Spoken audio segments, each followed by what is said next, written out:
Go Figure TV. Revolutionary salute.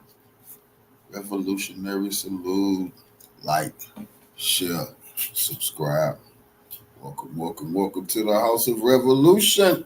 You know I'm your humble host, the Yao Mean of Revolution. And the war continues. They have awakened a sleeping giant. Before we get into that, be sure to wipe your feet. That means hit the like button. You in the House of Revolution. Like, share, subscribe, support the platform, y'all. Well, FBA, Revolutionary Salute. Refuse to stand down. Refuse to listen to anybody but ourselves. Let's get into the content. Salute. Somebody. Salute, family. That's totally different. It's totally different, man. Anybody can have black friends, or black Americans and Africans can be friends in real life, know each other. But the online toxic nature of the online algorithms are feeding this idea, and people are reacting to it. Revolutionary salute. I got to go with it. You know why I got to go with it? Because there is no reason to give money to organizations or to, in this case, braid shops of anybody other than ourselves. There's no real reason to do it. Explain what benefit it is to Black America to give you our money. And I want to give a revolutionary salute to our brother Cyrus Seti, General Seti. I seen the clip of General Seti standing on business, standing on code, and absolutely backing the sanctioning of these African businesses. And I know that shocked a lot of people because I didn't think I would hear him do the right thing, but he did the right thing, you know, and he's preaching the right thing. So we got to salute Seti. You know, he didn't make a business decision like Professor Griffin, some saying Phil Scott was doing because his ties to Africa. Seti did the right thing and still with FBA. So that's a revolutionary salute to General Cyrus Seti, because I seen that he was pushing the movement. Once again, I think Africans are not getting the picture, man. They need to collectively chill their people out online. They need to get a leader or something on that's in the United States to be like, yo, we need to chill. I need to see one of them voice the issue. Not this kumbaya shit with Black Americans. No. Yeah, I seen a video about Vic Mensa. I seen videos from people trying to tell us we need to all come together. No, we're here. You come to our country. We are Black Americans. We don't need to get shit together. You need to get it together. You coming to our country, right, and you bad-mouthing us. We ain't in Africa. That's over. Bad-mouthing you. I have not heard a single complaint from Africans in Africa saying Black Americans are in Africa disrespecting Africans. Why am I getting it the other way? Why is it that I see numerous clips of Black Americans complaining about Africans disrespecting us in America? Get it? So this is why I can't stand the sellouts. There's a lot of way to be a sellout. A sellout is a person that don't stand on business. A sellout is a person that will take logic and sit it on its head, right? Just to kiss somebody's ass. They're not being true. The way to get at this is to be very deliberate and upfront and real. Africans need to shut the hell up. You are guests in our house. You're not from here. We don't owe you anything. We don't owe you anything. We owe you the same thing white Americans owe you, and Latino Americans owe you, Asians owe you. Nothing. In fact, we owe you less. Because you know what? You treat white Americans very nice. Oh, you shut up. You are very quiet. You are very respectful. You talk shit when they leave. That's a fact. Same thing goes for the Asians. You are very respectful. You don't want trouble. But when it's us, oh, that nigga, cotton picker. So when I hear people talking about we need to be peace up, that African, Pan-African, Dr. Umar shit, Nah, no. We can only have reconciliation. We can only have. And how poetic is it that Umar Johnson is going viral for scamming and begging as we have waged this holy war, a holy war of liberation? Huh? How fitting is it that Umar Johnson is viral right now, saying that his accounts has been, locked. He can't get into accounts. One of his lovers and some internet dude probably went. It's a lie. He broke. He done went through the money. But how fitting is it that as we wage this war, it's an end to that nonsense. And this is a new day for new ideas and a new way. It's the depth of that bullshit is being buried with Umar Johnson. Partnership, and we have civil, honest conversations.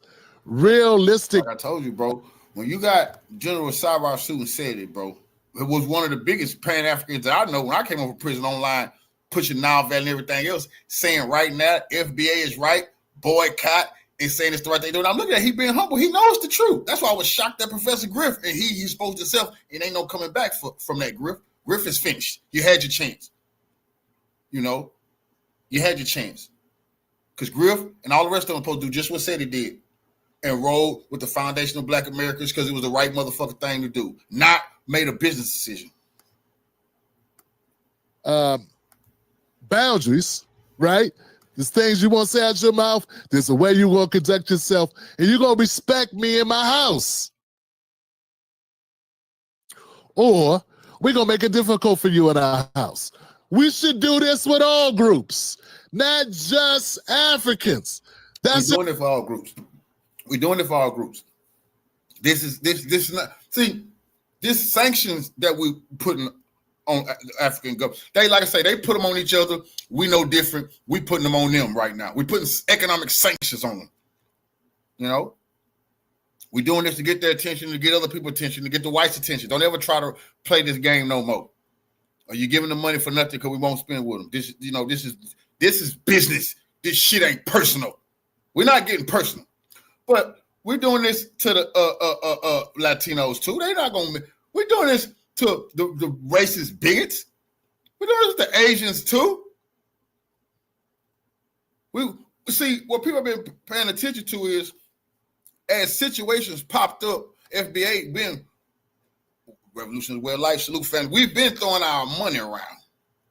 Y'all remember the battle of the river? We call it the Riverboat Battle.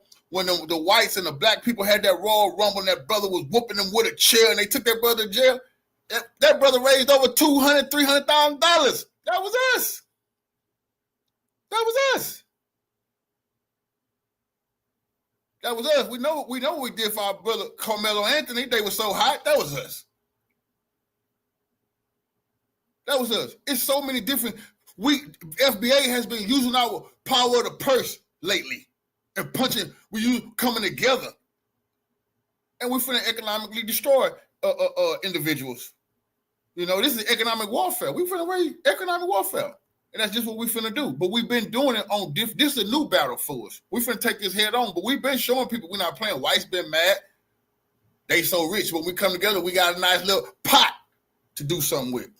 That's the only knock I have on us about this. Black America, respectfully, we should do the same thing with Asians, the same thing with the Latinos, the same thing with white-owned businesses. Same thing. And we do, don't we? But we should not do it behind Al Sharpton. Al Sharpton ain't fighting for our interests. He fighting for his. Jamal Brown ain't fighting for our interests. They're fighting for his. He's fighting for his own interest. This movement for boycotting has gained traction through hashtags like Share Yourself on platforms like TikTok, where videos and posts call for economic withdrawal from African braid shops. Restaurants and stores, some advocate for supporting Black American-owned businesses. Why should we not do that? See, this is why I get upset. Part of it. There was no argument at all. There should be no argument against Black Americans fueling Black American businesses. See, Africans, they're under some delusion that they're owed something because we share a complexion. No, no, no, not in my house. It'll take more than that. Yeah, it takes more than that. There was no logical reason, fam, none at all, why Black Americans should put our money into your pockets to help build up you and your friends back home. I don't give a damn who you are. You should want for Black Americans the same thing you want for yourself, prosperity. You came to America to get the paper. We all know you came here to America with an education or from a family with some paper, or you wouldn't be here. It's expensive to come here from Africa, right? Yeah, and we not giving that a pass no more. This is, since we putting everything on the table, Dave said some very hurtful things, and we're saying some things too. We've overlooked too much. If you're such a hard worker, why wouldn't you want to do that for yourself? Why you want to come here and work and be up under the oppression of the whites? We just give you the benefit of the doubt, but now we got to side eye you now because now we knew you're trying to replace us the whole time. Now we got our own. You was trying to show the whites your resume. We will outwork them. We will also discriminate against them like y'all want us to. That's what you've been trying to do the whole goddamn time. Never ever was going to build up Africa. Now that's all on the table. In this conversation this battle we have, and we be bringing up any of them online bragging about anything, you should be building up Africa. Before you say one word to us, we're trying to build up our homeland. You're not. You're not. And we're not overlooking that shit no motherfucking more. That's serious business. No, we don't need you to help us do nothing around here. And not one goddamn thing. Because you don't want to help us. You want to make it better for yourself. That means you're competing with us. We can't have this. We can't have this. The broke Africans are still in Africa somewhere. It's a huge continent, I know. But the broke people, they don't get to come here, right? So my thing is, you come here, you should be spending with our businesses. You should come here and work with our communities, not the other way around.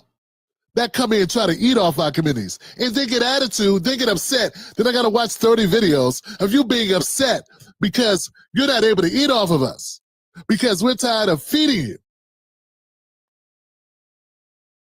Go eat off white people. Yeah, go eat off the whites. Go eat off Latino Americans. Go eat off of the Jewish community. See how long that lasts. See, we've already been as kind as we should be. We have been overly kind.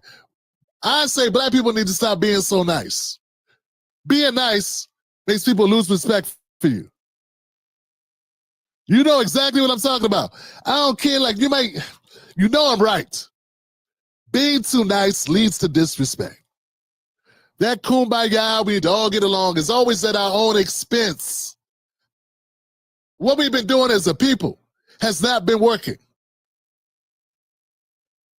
Where we let anybody into our communities, where we open our hearts, forgive everybody for everything they ever do against us, and be the super nice group that starts talking about the Bible. No, we gotta stop. Stop.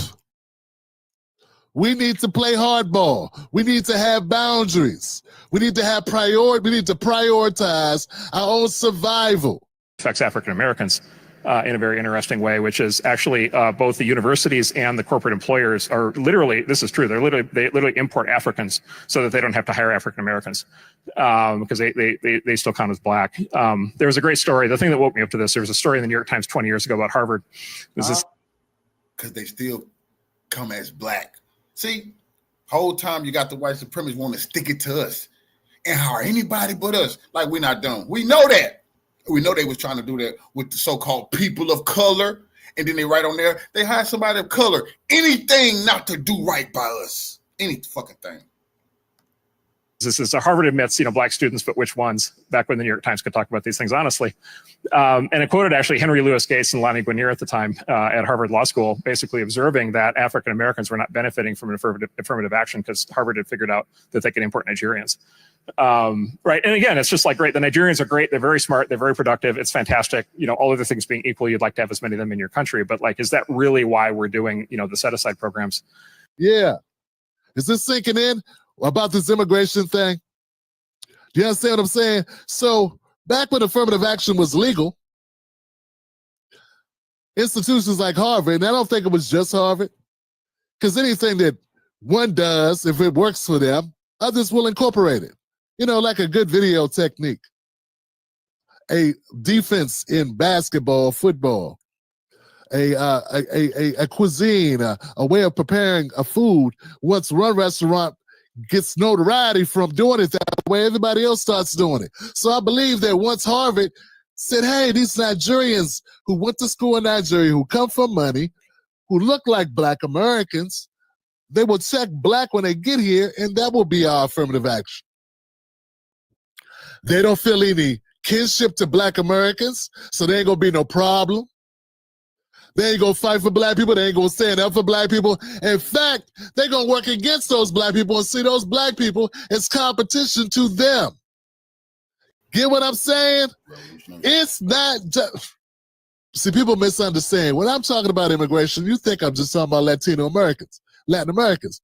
There are all types of immigrants. Anybody we got to compete with who gets a boost from the government, where there's an incentive to hire them, they will be put above Black people. That's what racism is. Yeah, see, we're not racist. We didn't say, we didn't just target Asians and Latinos. That's racist. We're not bigots. We pure-hearted, righteous people. We say everybody who trying to manipulate this land, our land, to enrich themselves, manipulate the laws. They talking about Nigerians. You see the people talking about they want to hire Nigerians. Now, I'm not being a hypocrite, but everybody in the world know Nigerians run the biggest scams in the world. You got some European nations won't let no Nigerians in their goddamn country because they already know what the hell they're going to do when they get there. They already know this. They don't call it the Nigerian scam for nothing. And you ain't even from Nigeria. You say you pull a Nigerian scam. This is crazy. Anybody deny that there's racism in America? Is anybody deny we are the primary beneficiary of that racism?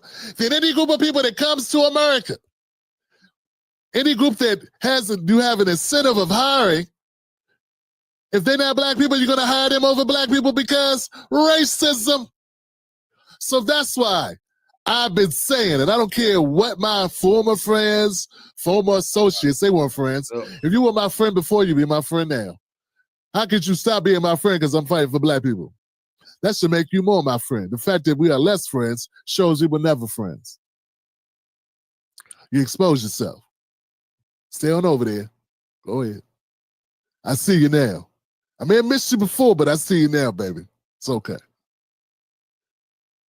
What this man said here is true. Any group that comes here where it's an incentive to bring them over will be amplified or promoted over Black Americans due to racism. We're going to take note that Tim Black TV stood tall through this. See, we've taken note of everybody who stood on code and those who made business decisions. So I definitely had already said it to myself, and I'm going to say it on my platform on this live. I salute this brother, Tim Black. Like I said, I salute General Cyrus said it, because he knew that was going to hurt his pocket, because he got a lot of ties to the continent and to the Pan-African movements. A lot of people didn't want to make this move. He said, the hell with that, is the right thing to do. They have been disrespectful towards FBA. I heard Seti say that today. And I salute him for that. So I also salute this brother, Tim Black. This is the right thing. And those of us who had these platforms with thousands of subscribers and all that type of shit, y'all don't have that. So we definitely got to make sure y'all voices are heard through our platforms, man. And we're going to see who don't, and we're going to remember that. And then when you have a people that will come in and feel a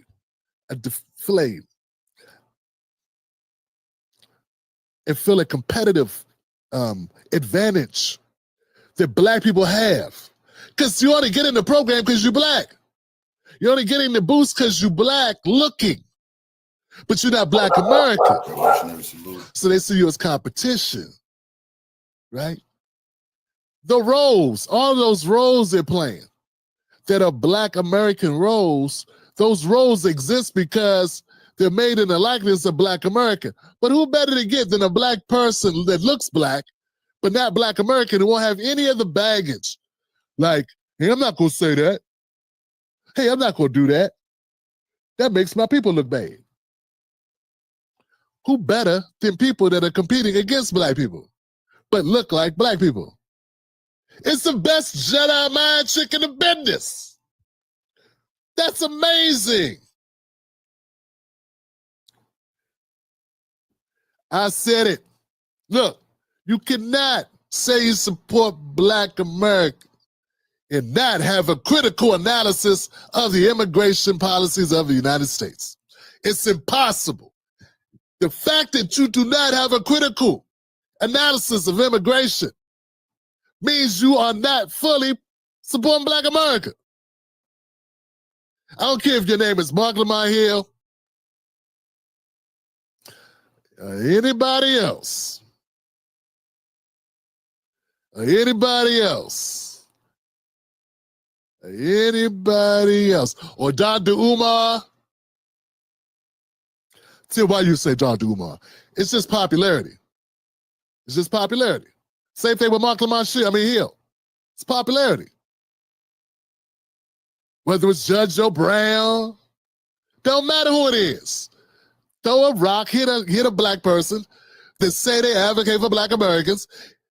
Check their timeline. Do they have any criticism? Do they have any analysis, critical analysis of our immigration program? And if they do, it'll be, we need to let more people in because they're just trying to live the American dream. Yeah, I know. That's what we trying to do, dummy. That's what we trying to do. Sell out. We help build the American dream. It's been built off of us. It's free labor. And you mean to tell me your advocacy is to help other people get the dream before we do? That's what we're doing. And if I am fighting for us, I'm wrong. What are the ways in which we lose our minds? We think people don't understand where we're coming from, and we feel a need to re-explain and continue explaining what doesn't need to be explained. They get it. Angela Ryan knows what I'm talking about. Tiffany Cross gets it. Mark Lamont, they understand. Rowling gets it. Jasmine Crockett knows. She's almost 25 years old and a lawyer. She understands. They get it. That ain't where the money at. Donna Brazil gets it. She gets it. Just ain't no money in this, Tim. Ain't no money in fighting for Black people. Not for real. It's money in pretending to fight, though. Doing this shit. It's money in this shit. That fake fight shit. It's money in that. Ain't no money in this, though. Ain't no money in that. All right? So don't lose your mind trying to talk to people, trying to convince them. Don't do what I do, which is say the same thing 4 times. What reason would I not support the boycott against braiding or going to a African braiding shop or restaurant or whatever? Why would I not support that? What is different? I don't feel any connection to those people other than the way we look.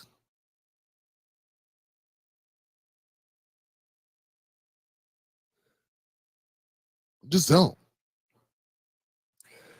And that's not enough. I need Africans to stand up boldly in America and chill their people out. Talk to your people boldly. I need the equivalent of, I need the African Barack Obama to start chastising Africans about the way they be acting online towards Black Americans. Yeah, you know, like how our sellouts be coming out. Oh, come on, y'all. Vote for Kamala. You must not love Black women. You are a bunch of shiftless, dumb ninjas who don't support Kamala. Remember D.L. Hughley? I can't see why. Ain't no separatist. And how you cannot. She had a black boyfriend named Willie. That ain't black enough. She went to HBCU. It ain't black enough. See, we need the equivalent of Africans to do that.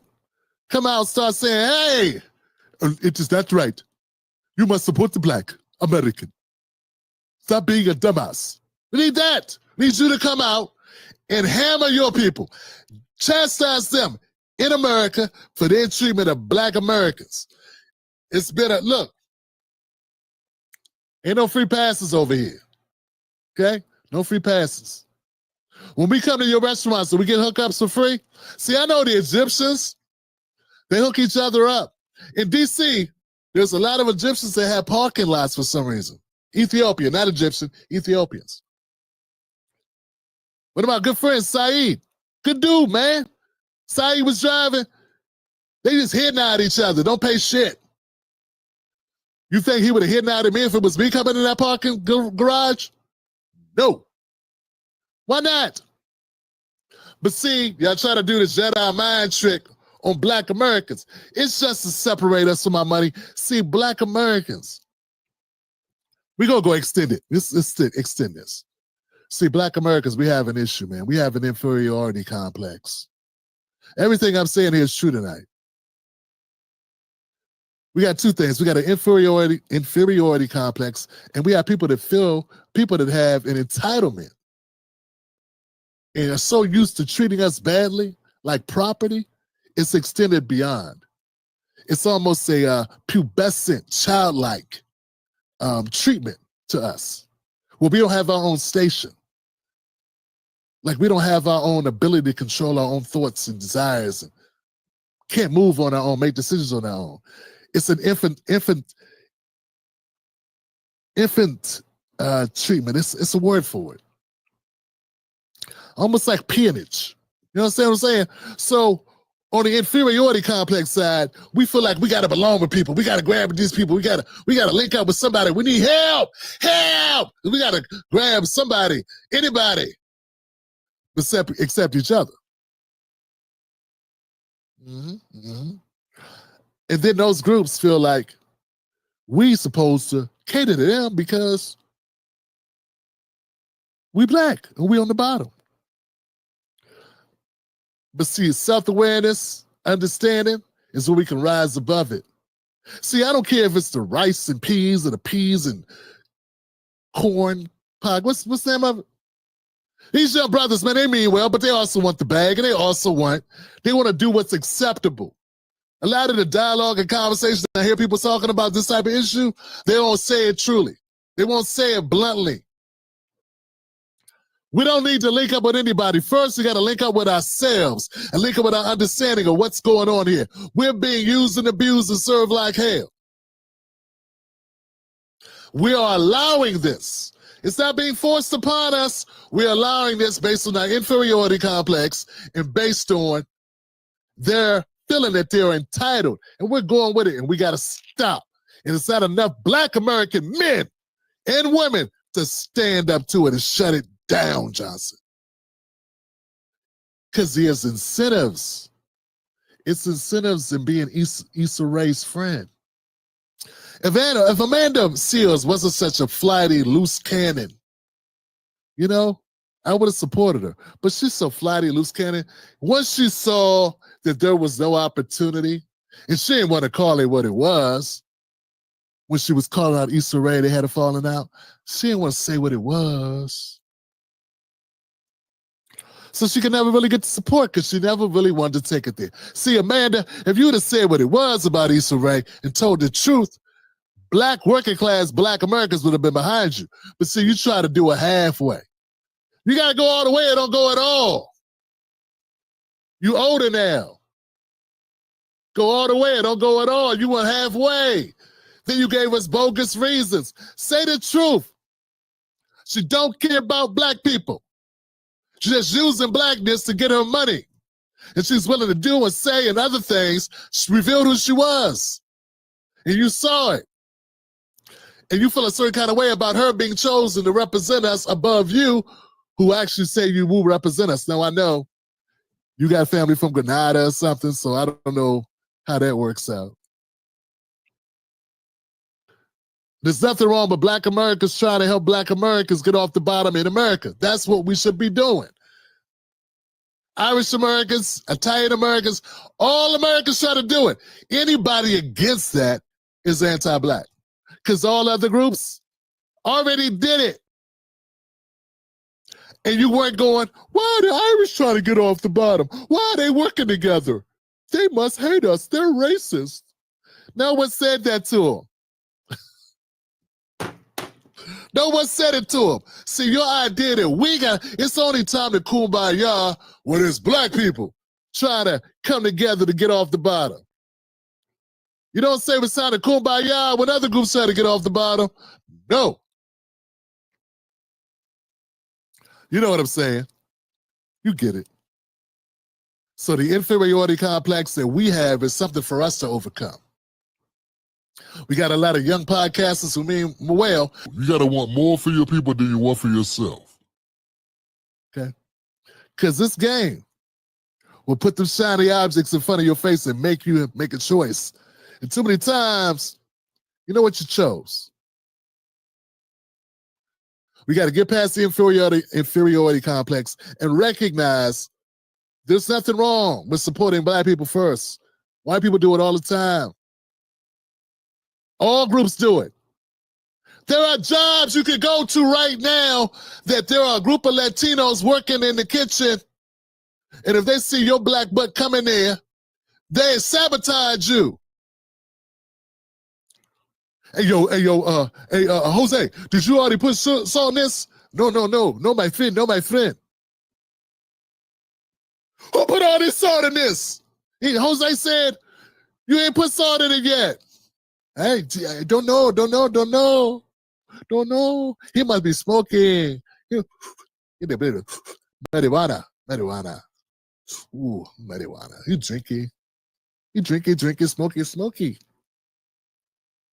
I scared of him. He violent. I'm telling you what really happens, fam. I'm telling you the truth. We got some well-meaning white people that think they don't understand nothing. Don't get it. Oh, come on, guys. I need you guys to work together. I want to help all of you. Just don't date my sister.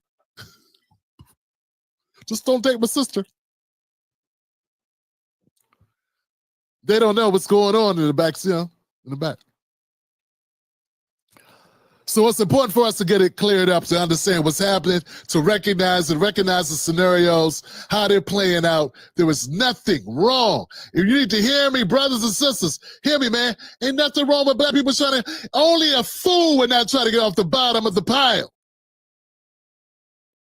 Only a fool would not try to get themselves off the bottom of the pile. The Jim Black Show streams Sundays, Mondays, Wednesdays, Thursdays, and Fridays, 10:30 p.m. Eastern Standard Time. Wolfpack.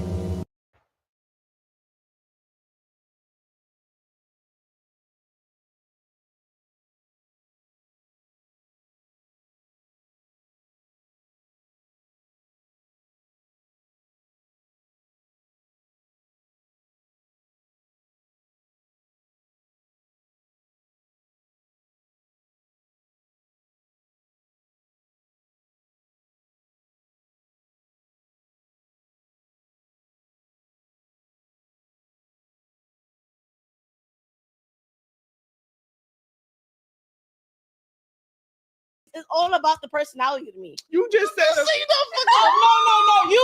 I'm sorry. I can't do Americans. I need somebody with culture. I'm sorry. Black Americans got culture. Ever since Trump was elected to a second term as president of the United States, he vowed to take out all of the immigrants. We're going to get all these immigrants out from all the cracks and crevices, all over from AC to KC, Nebraska to Alaska. ICE is coming for you, right? But behind the scenes, a lot of Black Americans at times over the years was trying to protect other black immigrants, meaning Jamaican, Haitian, brothers and sisters from the continent. But what we started to find out that a lot of these first generation Africans didn't like us. These Caribbeans, they had names for us. They talked bad about us. They said that we was lazy, right? We didn't want to do jobs and all these things, right? And I will often tell my African friends, listen, my grandparents and the people before me fought for unions. People like A. Philip Randolph complained about you immigrants, right? In his writings, because you guys wasn't aligned with us all the way back in the 20s. You guys wasn't aligned with us when you guys came here, right? So if we fought for unionized jobs and to get higher wages, why would we go work for $12 an hour when we fought to get it to $30 an hour, right? So you guys come here, you're not connected to our struggle, don't understand our story, and you start calling us lazy. If you came here, you became a doctor, well, the Black American did it first. You came here, you became a dentist. Anything that you did, we did first. You only came here because you saw other successful Black people. So you guys got to stop talking about you come to America and you start outperforming us, right? So there is a big argument and the struggle going on now between the FBA Black Americans and the Caribbeans and continental Africans. And this is what a lot of these Africans are saying and what they've been saying behind the scenes. Check this out. Of America, right? But what is the culture? Bro, let me educate you. Every culture starts from a language, a tribe. Every tribe have a language. What is it? Apart from English, what other language do Americans speak? The Black Americans. The Mexicans in America speak Spanish. They have something they speak outside English. The Asians the Chinese, everybody speak their language outside English. What do you speak? What is the trace of your culture you're talking about? What is American culture? I want to know what is the Black American culture. I keep hearing this culture. Bro, the Black Americans are the culture, maybe baby mama culture, baby single women having 3 kids. That's probably their culture. Or the numbers of the highest incarcerated Black young men in America. That's their culture. I don't know. Is it the pim culture? The gang banging culture? Is that the culture? Bro, the Black American culture is about wearing, let's say, wearing the Nikes, they want to be on the trend game. These are the culture. But I don't know why the Black Americans feel like they should be the center of Black people around the world, or they should be the face of Black people around the world. Why? Bro, you can have your face. See, you don't even have to declare yourself that you are not African, you're not African American. Bro, nobody give a flying damn about what you think about yourself. That's your own opinion and your own mentality, your own narrative of everything, how you are. That nobody cares. But bringing all your fights about Africa, bro, I don't get it. You talk about culture every time. What is the culture? I want to know. Genuinely, I'm asking. The hip hop. You want to say the hip hop? The music is your culture. I don't get it. Eminem is not Black, but he do more hip hop probably than the Black Americans. I don't get the culture you're talking about. Because you guys dominate the basketball, the sports game in America. You guys dominate. Is that the culture?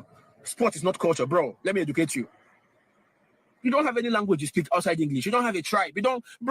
Culture has traces. You don't have any culture, but you always say culture. Bro, you don't have culture. Your culture is about dressing, looking nice, and wearing Nikes. They will tell you that they have the Nike. Bro, Nike is owned by a white man. I want to educate you on that too. The Nike is owned by a white man. They will tell you, hey, Michael Jordan. So a lot of them show their true colors. Now, for a while, I was doing videos exposing the Latinos, and I wasn't really saying anything about the Africans. But I know how the Africans talk. I live here in Philadelphia. There's thousands of Africans all over the city. We even have a little Africa. Now, there's a lot of cool 10 toes down Pharaoh Africans, but there's a lot of Africans that ain't worth nothing. And I talk to my African brothers and sisters that expose them as well, right? And we're going to get into that today. But let's look at, the way he talks is the way he views us. See, he's in America benefiting from our culture, but he never took the time to understand how he even got here to America to even benefit. Because remember, I told you, if there was no Black successful people here when he looked over, they wouldn't have brought their Black behinds over here. They only came here because they saw successful Black people already, right? But they'll look down on you, but run over there to those W folks, right? And start shucking and jiving and tap dancing. But listen to what this woman also said about us. Check this out. If you was making sweet potatoes, do you put 1 cup of water or do you put 2 cups of water? What kind of sweet potatoes? Sweet potatoes, candy yams. Candy yams? How much sweet potatoes am I making? You feed how many? Cooking channel? You feed how many people? 1 cup of water, 2 cups of water. How many people are we feeding? It doesn't matter? Nope. 1 cup of water, 2 cups. Well, I'm born and raised African. I'm not African American, so I don't know y'all culture. But if I were to make it, oh shit, 2? Sweet potatoes, you don't put no water in it. I'm gonna have to pass. Wait, so you want to steal? So y'all both gonna walk away? You gonna walk? Okay. Yeah. That's slave food. I don't do that, babe. I'm not a slave. I was never a slave. I don't know how slaves cook. I was never a slave. I know where my grandfather came from, my great grandfather, and where all their ass came from. Your ass don't even know. You But it's not just the Africans. Now, I told y'all how the love that I have for my Haitian brothers and sisters, right? But this is a lot of Haitians that think this way about us as well. There's a lot of jealousy when it comes to Black Americans for some reason. And it's sad because we have always put our differences to the side for everybody else, right? Listen to what this Haitian girl said about us. I don't care about nationalities. It's all about the personality to me. You just said No. I don't. I'm sorry. I can't do Americans. I need somebody with culture. I'm sorry. Black Americans got culture. Americans got culture. Keep rolling. I need somebody with culture. Americans don't have culture. I got culture. We got the culture. We are the culture. 1804. I'm the reason why you have your independence. Wait, when you say Haiti's the reason Americans got their independence, what do you mean by that? We set the thing. We the one that said it. 1804. We the first free Caribbean country. But what that got to do with America? African Americans. We said it, and then y'all followed. Y'all said it for yourselves, not for no We said it, and then y'all followed. And we set the stage for y'all immigrants to come over here and profit off of America. You're saying that? And you're mad that we came to. No, I'm not mad. I'm not mad. I'm telling you what black culture provided for you and your family. See, when you get that, you get a lot of these tethers, right? They come here and they start to undermine Black American culture while at the same time trying to benefit from it. Now that guy, she talked about that slave food. She was saying it loud and proud with her chest out in the air, right? Slave food. Now, I could say a whole bunch of things about Africa and West Africa and the things that Africans was doing to each other in West Africa, right? How they were raiding villages and destroying people, and how the Europeans came and created these countries, these geographical lines that they have. So what is really African culture, right? Y'all been displaced and moved around from kingdoms right into countries, right? We know, a lot of us know this story, right? What is your history? A lot of you guys are different kingdoms amalgamated and merged into because you was forced into different places, right? During war and conquest. We already know what was going on. The Arab invasion of Mauritania. I mean, I can go on and on and on when dealing with West Africa. The Kanem Banu Empire. So many different things that went on. Y'all wasn't 100. The Africans wasn't always good people. A lot of them kingdoms were wicked as hell and doing a lot of things to a lot of other smaller villages. But y'all come here and y'all talk trash, right? But there was a lot of other Africans and Caribbean brothers and sisters that are not tethers, that are 10 toes down. They rock with Black Americans, and they are very appreciative of the work that our people have done in this country for them to come here and have a platform to become the best versions of themselves, right? And they start talking like this. As somebody who was born from 2 Caribbean parents and born in the USA, I find it very crazy when Caribbean people or African people say things like Black Americans have no culture. That's absolutely not true, especially when rap was created in the Bronx, New York by Black Americans. Now, I'm pretty sure some people who created rap did have some Caribbean roots to them, but for the most part, rap is a Black American thing. I can't believe people are saying things like Black Americans have no culture when they go to brunch and sit there and ask for soul food or chicken and waffles. I can't believe that Black people would say Black Americans have no culture when the very reason why they're able to immigrate to the United States and live segregation and slavery free was because of Black Americans and the things that they did to make sure that Black people were living post-slavery days. So to sit here and be like Black Americans have no culture when you moved yourself to this very country and you assimilated to the United States, culture is crazy. Your children are going to assimilate to Black American culture because they're going to be Black and American. Yes, you guys don't like Black Americans at all. You guys just say bad things about them. They're criminals. They're from slavery. They are not from Africa. They don't know their home. Oh, you know, it's so sad. All the time, you look at a Black man and you tell them that, oh, you are from America. You are not African. You are not from Africa. You are lost. You are from slavery. I'm not a slave. You are a slave. Shame on you. Shame on you to even open your mouth. Do you know how painful that is? Whether they look like you or they don't look like you, they are your people. And you say to their face that you are not one of me. You are a slave. Wow. Do you know the pain that our ancestors went through? Just because you were not colonized does not mean you should open your mouth to call somebody a slave. As an African woman living in the United States, I have never experienced prejudice from Black Americans or African Americans, however you call yourself. Never. I came to this country and I was embraced and welcomed by them. They love me. I love them back. Like, I found my people, for real. I'm not gonna lie to y'all. I found my people because they're really open-minded compared to Africans. And I've always been a very open-minded person, like very, very open-minded person. And I just felt like I didn't fit there. I didn't fit with y'all Africans. I love us though. I love us so much. Like, I love my roots. I love where I come from. But I can just with y'all to a certain extent because certain conversations I can't have with y'all because y'all too prejudiced about things. You know what I mean? Y'all not open-minded enough for me, at least.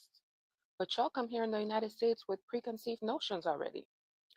All y'all have to say about Black people in America is they're ghetto, they're this, they're that. Yeah, they might be a little ghetto, just like y'all a little ghetto over there too. Y'all need to stop acting like there's no ghetto people over there. There are ghetto people in Africa. There are ghetto people, African ghetto people in Europe as well. I come from Europe. I was born and raised in Europe. There are ghetto people all around the world. And then there was a professor from London, and he was asked about the FBA movement. And the guy that was doing the interview, he had Caribbean and African roots. And he was talking about how can Black Americans complain when these Black immigrants come to America and they outperform them and they're better than them. And the professor from London put him in his place real eloquently and said, no, young man, you got it wrong. You don't know what you're talking about. Now, I may think the FBA may be somewhat divisive, but let me explain to you why there is an FBA, right? And shout out to this Black professor for breaking this down because he wasn't ignorant in his facts. He was 10 toes down and he was 100. And he put things in perspective by doing this. What's your views on Tariq Nasheed? Because he's got this thing called Foundational Black American. Yeah. What is that about? Because I feel like that's pure division, if I'm not going to. It is. But I get it. I don't agree with it, but I get it. This is what it is. There were too many Black people from outside Africa,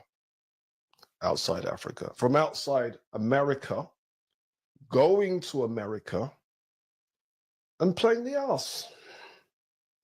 And what it is African Americans spotted this and spotted that there's a consistent pattern.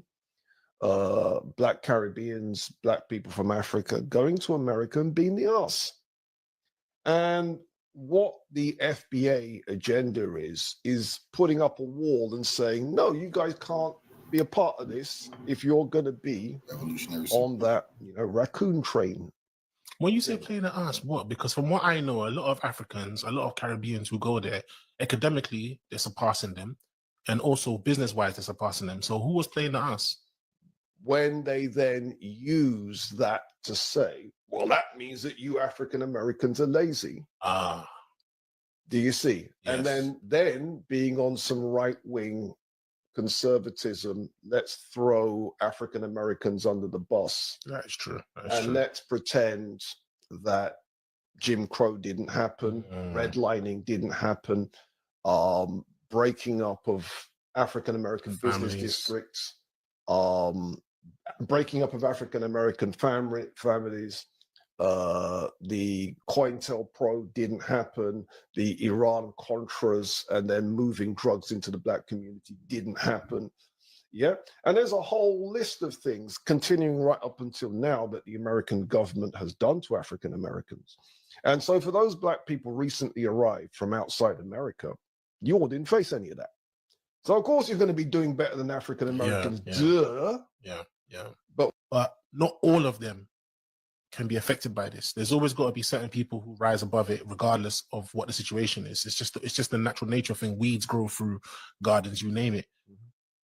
Why do you think it is that a country like Jamaica or Africa, where they too have had their deprivations, had their colonialism, had their slavery, why do they go somewhere and tend to excel amongst people who also have gone through it? And again, he wasn't finished, because I tell you guys all the time, if you take the best, the 10% of Black Americans and put us anywhere, we're outperforming, outdo anybody, because we already been doing it here, right? You guys run to America to get an education to become the best version of yourself. We already got the American teaching. We already tackled the American economy on so many different levels. We never got a chance. I'll get that at the end of the video, because he wasn't finished. Check this out. Because you're not comparing like with like. That's why. Okay. A lot of us think we are comparing like with like. You're not. Let me explain.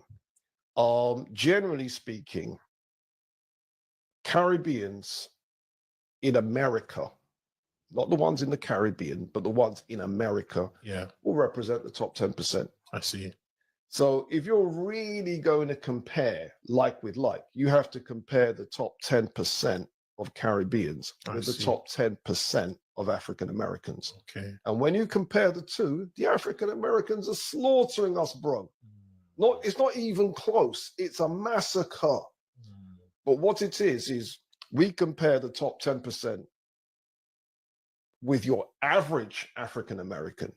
You're not comparing like with like. And if you compare your average African American, you're 51, you've got 1 to 100 and Mr. number 51. Number 51 is richer by a factor of 20 than your average Jamaican. Do you see? So what happens is it's a perception thing. Now, let's be clear. We can all point to people from outside America. Go to America and rise. Yeah. Colin Powell did that. Kamala Davy Harris has done that, whatever. But you can't pretend that's typical. Do you see? Yeah. But what happens is because we live in a world where people don't really have full pictures, you can take the exception, use that to smack around African Americans' faces. This guy just got off the boat. He's doing better than you. Not realizing, but for my man to have got on the boat in the first place, he wasn't typical of the country that he was coming from. He was in the top echelons of that country. Do you see? Yeah. And the same is true also with people from Africa going to Black America. So if we're going to compare the top 10%, let's compare the top 10%. And when we do that, African Americans are slaughtering us. There was also another brother expressing his situation in regards to how Africans come and how they're judgmental, but don't know our story, nor do they respect our story. Here's another. I feel like a lot of Africans don't understand the African American experience. I never knew until I came here and started learning the history of what happened here. Like all the way from the end of slavery, Jim Crow laws, redlining, the civil rights movement, the pipeline from the school to prison pipeline. The prison industrial complex. Yeah, like all of this stuff. I don't think Africans have an idea of all these things that are put against African Americans to become successful. Like even the Africans that are brought here, we're brought and we're put into like nicer neighborhoods. They don't put us in Southside Chicago in like the worst neighborhoods where you literally have to get a gun to survive. My family members in the US, when they go to the bank to take a loan, they will be given a loan. But when their African American friends go there, to take the same loan, they will deny them, from having a loan. When it also comes to jobs, for example, just to apply some jobs, my African family, with African passport, they will give them some jobs, and then the African Americans, they know they will not be able to have the same jobs. So God bless this brother here for explaining these things, to the Africans who thinks that they are in the United States and they are better than African Americans, because of their hard works, they are there. As he said, from the time of slavery all the way to the Jim Crow era in the United States, not only that, but even today, the way the system is built, you as an African with an African passport, the system will favor you. than the African Americans. Because of why? The system knows that first, you are not American, you know. And then not only that, but they can also put a pressure on you, you know, just like at your workplace, you know, to do certain things, even you don't want to. Why? Because you do not want to lose your green card, or you do not want to lose your job, you know, which might just put you at the risk of deporting you back to your home country. I have seen a lot of Africans, you know, on the internet talking about African Americans being lazy, being this, being that, you know.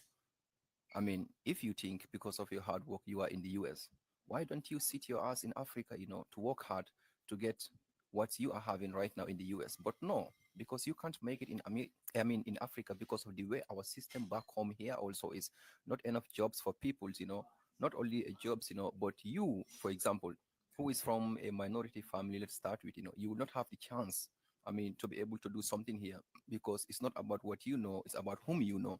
The same system is in the United States put in place for the African Americans, you know.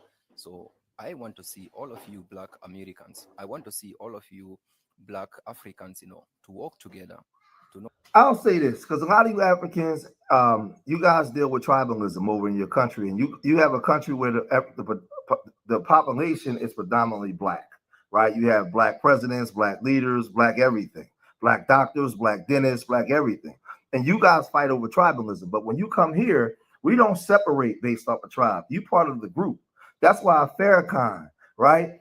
And so many, Marcus Garvey, Stokely Carmichael, so many other people that's not foundational Black Americans can come into our country and become leaders amongst the group. Because when you come in and show that you're down with us, we love you.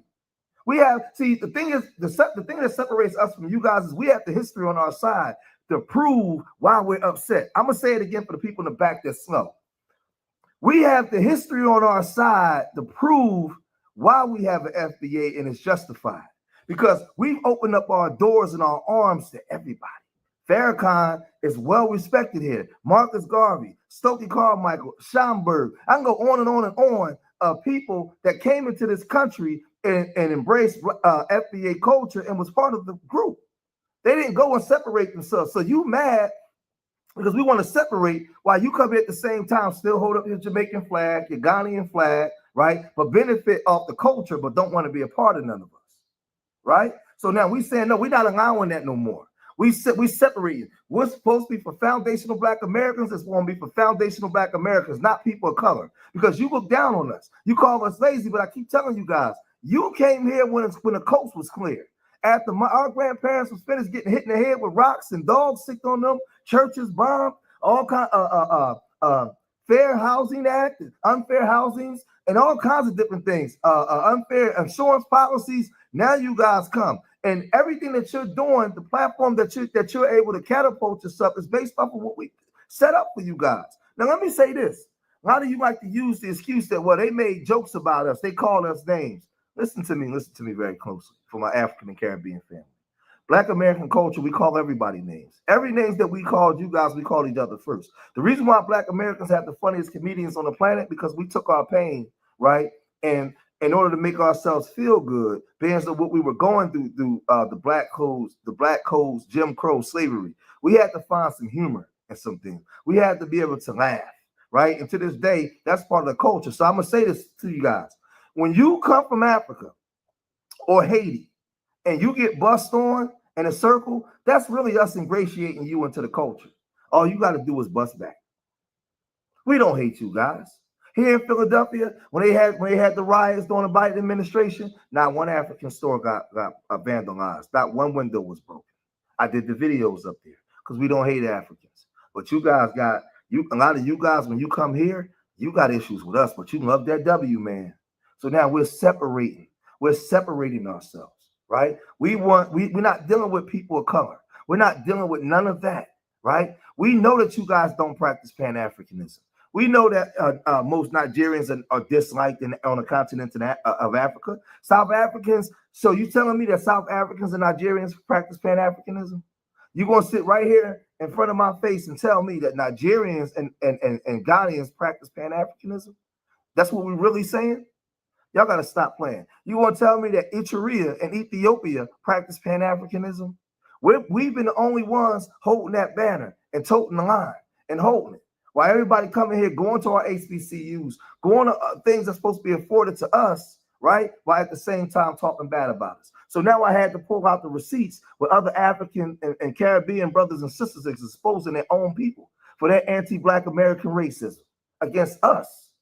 Against us. The only thing that you can say is when we were little, y'all bust on me. Outside of that, you have nothing else to say. We've always opened our communities to you guys. Look at New York. We've always opened up our communities to you guys. But y'all have a preconceived notion about us, and y'all look at us through a certain lens. But I'm going to say this. If you go to Jamaica or you go to Nigeria, you're going to see good people, you're going to see bad people. But that's the country of where they're coming from. When you come to America, you're going to see good Black Americans and bad Black Americans. But for some reason, y'all judge us and hold us to the standard of the 10, 15%. But we go to your country's just worn down, being destroyed by your own people. And you won't use that same work ethic you have to build up your own country. Oh, it's the government. But when we say what the government has done to us, we complain. That's why we're not rocking with y'all no more. Y'all complain about what the government policies and American policies have done to your country. But when y'all see what happened to us and we tell y'all the same thing, y'all say we complain. And remember, we never got to go nowhere and get a fresh start. You fled your country here to get a fresh start. Our grievances is with the government. And you guys have the mitigated gall and audacity to say that we lazy and we complaining too much. And that's why we're not rocking with y'all no more. So I'm going to cut this video.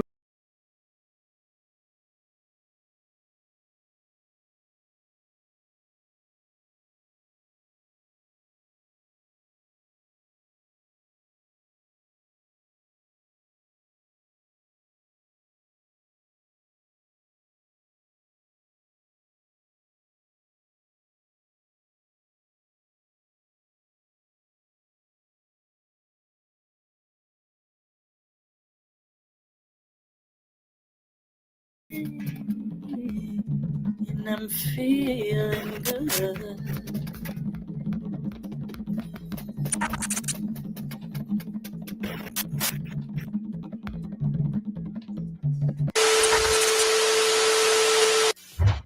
So I saw a video of this woman basically saying that on August 1st, Black Americans,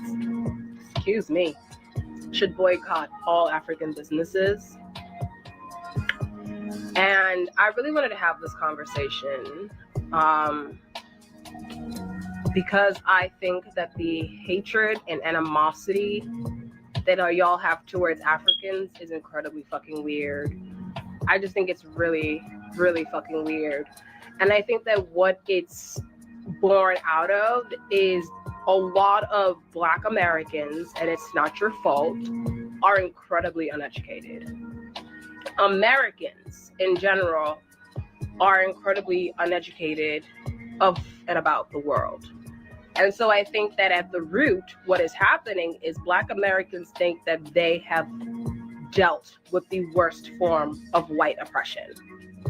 They think that because they were slaves, or their history of slavery is the one that's most known, because the enslavement and the kidnapping of dark-skinned Africans has happened all around the globe, right? There were slaves in Central America. There were slaves also and plantations on the African continent. But you would not know that because you're uneducated. And I do think that that is the first problem, is that you do not understand that globally, Black people have been beaten, kidnapped, tortured, murdered, eradicated. There has been a continuous genocide of Black human beings on this planet for a very continued and sustained genocide of people who look like me and people who look like her for a very long time. That's the first thing. I think that y'all think your suffering was worse than everybody else's suffering. The second thing is, I think it's American ego. I think that because as Americans, you are also triggered by the fact that Africans walk around with as much pride as we do. The reality is Africans have a pride in their ethnicity, right? I won't necessarily say that there is pride in blackness, because I think there is a lot of Africans who are anti-black, and the hatred or animosity that Africans do have for African Americans, because I'm not going to sit here and be insincere, comes from the internalized anti-blackness that the global black population shares, right? But I think that Black Americans hate Africans because Africans have a level of self-pride that Black Americans do not have, right? And that triggers you when you see another Black person say, I am good enough, all right? That's the first thing. The last thing I want to just touch on is delusional. What's the last thing I want to touch on? I don't even really have a last thing to touch on. I just think that she's so fucking stupid. I just really wanted to put those two things that sounded really intellectual so I could go in and just be like, you're a fucking idiot. You want to boycott African businesses for what? When literally African businesses are sometimes the only Black-owned businesses in our communities. When I'm thinking of Black-owned businesses, I live in Philly. I live in West Philly. I live by the Deuce. When I'm thinking of Black-owned businesses that are by me, they're all African-owned. That's not because Africans are somewhat taking away like economic access from Black people. That's not what's happening at all. I don't know. We're not taking away any economic access from you because we're both niggas. You understand what I'm saying? And so very often, the money that these African businesses are making are going right back into the community. What she said was so fucking incredibly stupid and so fucking incredibly ignorant. And it comes from Black American uneducatedness. Black American people talk about like this online because we're not having this type of nonsense in real life. We're not going to be talked to. I think that y'all are triggered by the level of self-pride that Africans have. And I think also you're very uneducated on the complete history of Blackness in this world. Because if you understood the complete history of Blackness in the world, such a statement would never come the fuck out your mouth. It just wouldn't. It just wouldn't. The animosity and hatred that Africans have towards Black Americans is internalized anti-Blackness, but it's also from white America. It's also from white people. The only forms of Black culture that are sent outside of America are images of Black culture that are very stereotypical of what Black people are. That's why when Africans insult Black people, the first thing they talk about is y'all are lazy, you don't have jobs, you're on EBT, because that's what white people have told them about Black Americans.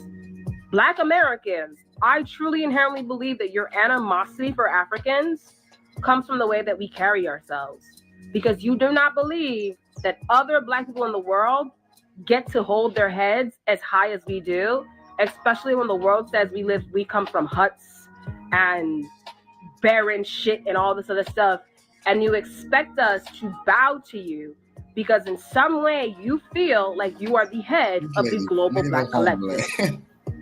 This lady fled her homeland. Hiding out in Philadelphia, cosplaying us, talking shit online, having an identity crisis. Hey, this is good. I love it really because ain't no going back. Everybody mean exactly what they saying. Ain't no you didn't mean yes you did, and we mean this shit too. This is great. This is great. The humiliation they gotta feel. When you sitting in America talking shit, about the pride that you have. You gave up your pride when you fled your homeland and decided to be a refugee. What fucking pride is that? No, you don't get to pretend like you got any pride when you flee your homeland and give up on it and say to hell with it. There's nothing here for me. I don't give a damn that my father's father's father, his mother's mother, and all that is buried here. I'm going somewhere else. I want another destination. It got to be something else bigger. What the hell? No. You don't believe in your goddamn self. You believe in other people's. You're an inheritance thief. Feel me? You look like you're protesting with Black Lives Matter, though. I tell you that, goddamn it. You one of them. Both sides are wrong when it comes to ignorance and hypocrisy. But when I see stupidity like this, I gotta call it out. And now I'm done. African, do you have a beef with? How can a whole continentally friend flame someone's mind? I don't get it. I think the last one I heard was we're eating out of necessity. Africans don't have food. Our food is trash. We're eating out of necessity. I heard another one. Africans think they're better than us. And now I'm hearing you want to boycott Africans. Okay, go ahead. If no African person is giving you I am telling you. And you know what irks me is which African? Like, there are a lot of Africans. Are you talking about Nigerians? I'm Nigerian. Are you talking about Ghanaians? Are you talking about Congolese people? Are you talking about South Africans? Like, which African do you have a beef with? Be specific. You would do. I don't know that. How come August 1st you want to boycott African burger salons? Go ahead and boycott them. It's going to make you sleep better at night. Please. They big bad, do what brings you peace. Because right now, I am all for everyone's Hit dog holler. Peace and quietness. And my own peace, too. So that I don't have to keep hearing these. We fucking up the church's money. This called fucking up church's money. That's what we doing. It's over, man. You ain't selling no more dashikis. So you get wet dashikis. That's business going on of sale. That I can guarantee you that. No more kente clothes and all that. No, ma'am. No. I hope you saved up for a rainy motherfucking day. Cause it's finna flood. Talking about which Africans. You. What's your business? Where you work at? That's what we finna start asking y'all. Really? Well, who? Who are you tied to? Yeah, y'all talking about. No more talking on GP. When you talk to us, let us literally know what we can get right with your motherfucking ass at. Let's see if they that break. Every 2 business days. Be in your shop talking shit. For real. If it's going to make that coffee burn faster, go ahead. If it's going to put more money in your pocket, go ahead. Okay? We don't need your permission. Ain't nobody stopping you. Please. You can't stop us. Please. If it's going to give you peace of mind, go ahead. Lady, you need to quit hiding out over here anyway. You go back to Africa and you are going to be a man's 8th wife. Don't you dare. Ain't about our culture. I don't want to hit below the belt. I don't want to hit below the belt. Don't you dare talk about our culture. And a man has 20, 30 wives over there. Well, this is shameful. Ma'am, you sitting around here cosplaying us, and I know goddamn well you would be you'd be somebody's concubine over there. Africa, you be a concubine, man have 20 wives and 200 concubines over there. Come on now. Stop being disrespectful to us. There is a lot of arguing currently going on between Black Americans and Africans after a Black American lady made a post calling African food nasty, saying African food has no seasoning, fufu tastes nasty, Black Americans only eat Caribbean and Chinese food, and Africans are not happy about it. They are making videos, and in my opinion, it's not necessary. Black Americans are our brothers.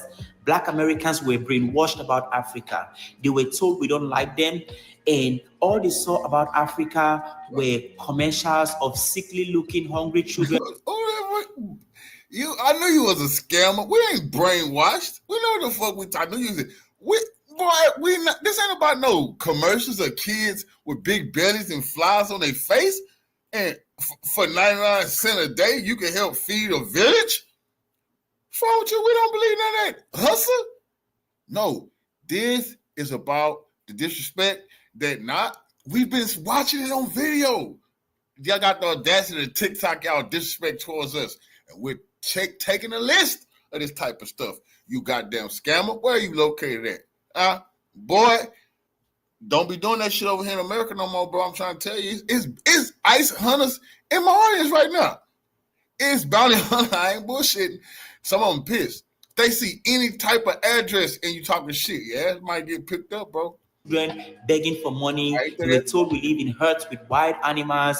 And Black Americans are now starting to understand that Africans are truly their brothers. It was just people coming in between us trying to separate us because they know the more closer we get, the stronger we become. The white man doing this. White is doing this. It's the CIA. It's our bullshit. It's us. We doing this. FBA. Ain't no, fuck that. It ain't a higher power. We the ones doing this to your ass. You gotta pay the price. Because when it happened, they gonna say what else? The white man really crippled them. We didn't do shit. It was the white man who really wanted to do this to the I'll be damned. Y'all know who doing this. Don't you dare say it's people just trying to get between us. Nah, motherfucker. We not like y'all. We ain't went to nobody. We haven't talked to no outside forces. No. We talking to y'all about the disrespect, brother. You say you our brother, right? Well, brother, take responsibility for your fucking actions. And there's nowhere in the hell y'all should be fleeing y'all motherfucking homelands. Y'all should be going build up any other nations in the world. That's disrespectful to y'all ancestors. No more of that. You know what? We're not gonna allow that.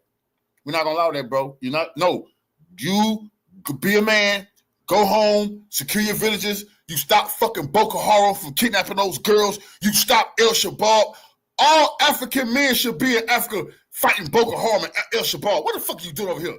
Talking about education. Those girls are being kidnapped. The women. What the hell are you talking about? You should open up no stores, no shops till you go fight the fucking Boko Haram and El Shabaab who kidnapping in them damn villages. None of these TikTok videos from Britain or from Belgium or in Germany. The hell is wrong with y'all? Cowardice is showing. Africans are not responsible for the problems Black Americans are facing in America today. Besides, the lady in question is not the representation of Black Americans. And she sounds so uneducated. I'm sorry to say that because... Hey, you don't get to fucking say who's a representative of Black Americans. There they go. There you go. You don't get to talk. That's a Black American FBA. You shut your mouth, boy. You watch your mouth. See, I know. Y'all don't give a fuck about that. Man, I hate to do this. Boy, we really know how y'all treat women over there, fam. They fleeing now. They want to be free. They don't want to be in your harem. They want to be your concubine, boy. They don't want to be your 12th wife. Now that lady, listen. You pissed that number ain't having that lady either, because I know y'all scamming that want something to happen to that lady. Yeah, she triggered something. And it's something nice. You know, it can't be stopped. Your motherfucking ass need to watch it, bro. You can't stop nothing. Who the fuck you? This dude think he the peacemaker. We don't give a shit about you. Black American women are the most educated demographic in America, but I guess she didn't make it in that color. And it's fine. Africans have always loved Black Americans. We've always admired Black Americans for their music, their bandana. What? I thought y'all sold us into slavery. What the fuck you mean you always loved us? What type of love is that? Huh? Like Joseph brothers sold him into slavery, that type of love? You sold us into slavery. That's what y'all said. We're just going off what you said. So what do you mean you always loved us? Who sold us, bro? We can't get that. Why y'all, listen. Next one, y'all TikTok about us. Could you please say who sold us into slavery? How about that? I'll tell y'all what.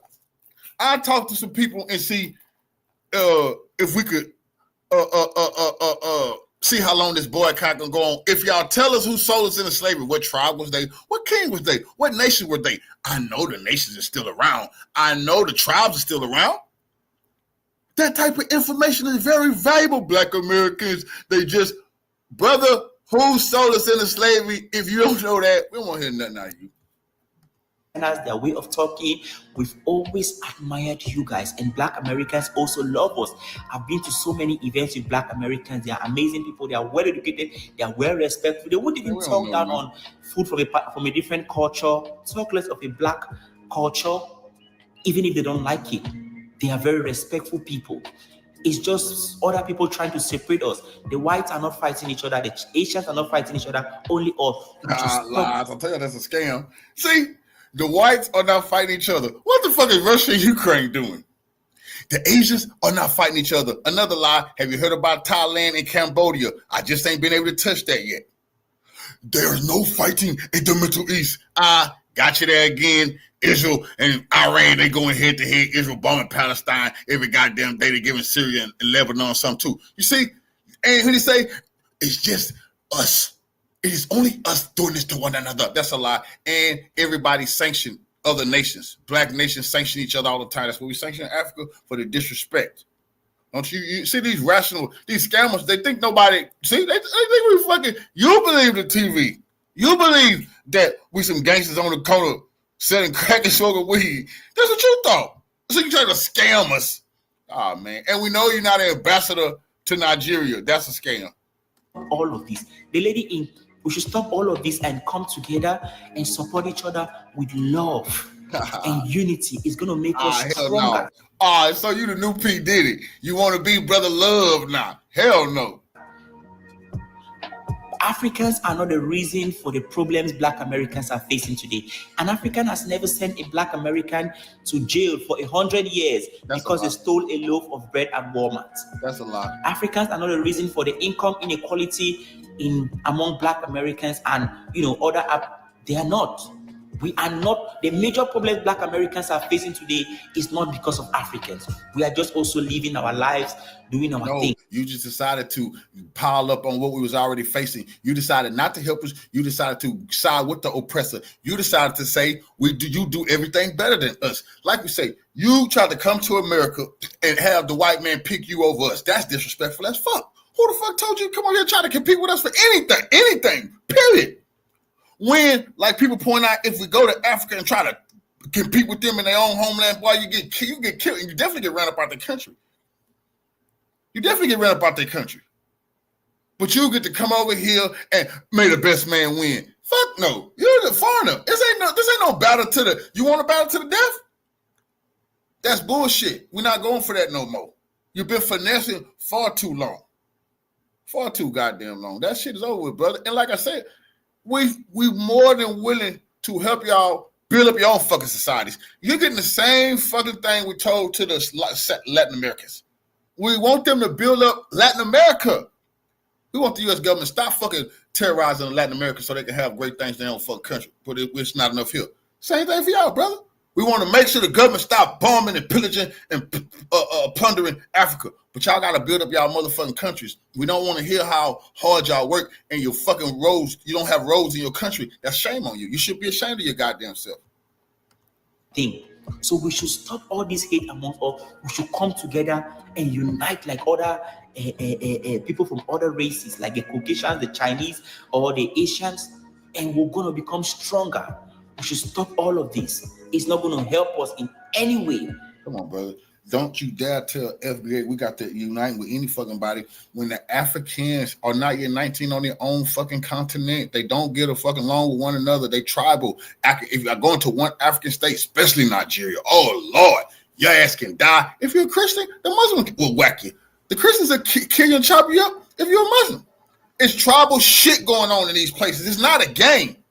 And they know that. So just look at this man. Look at this man's face right here. Look at this man's eyes. Boy has seen a lot. He boy traumatized.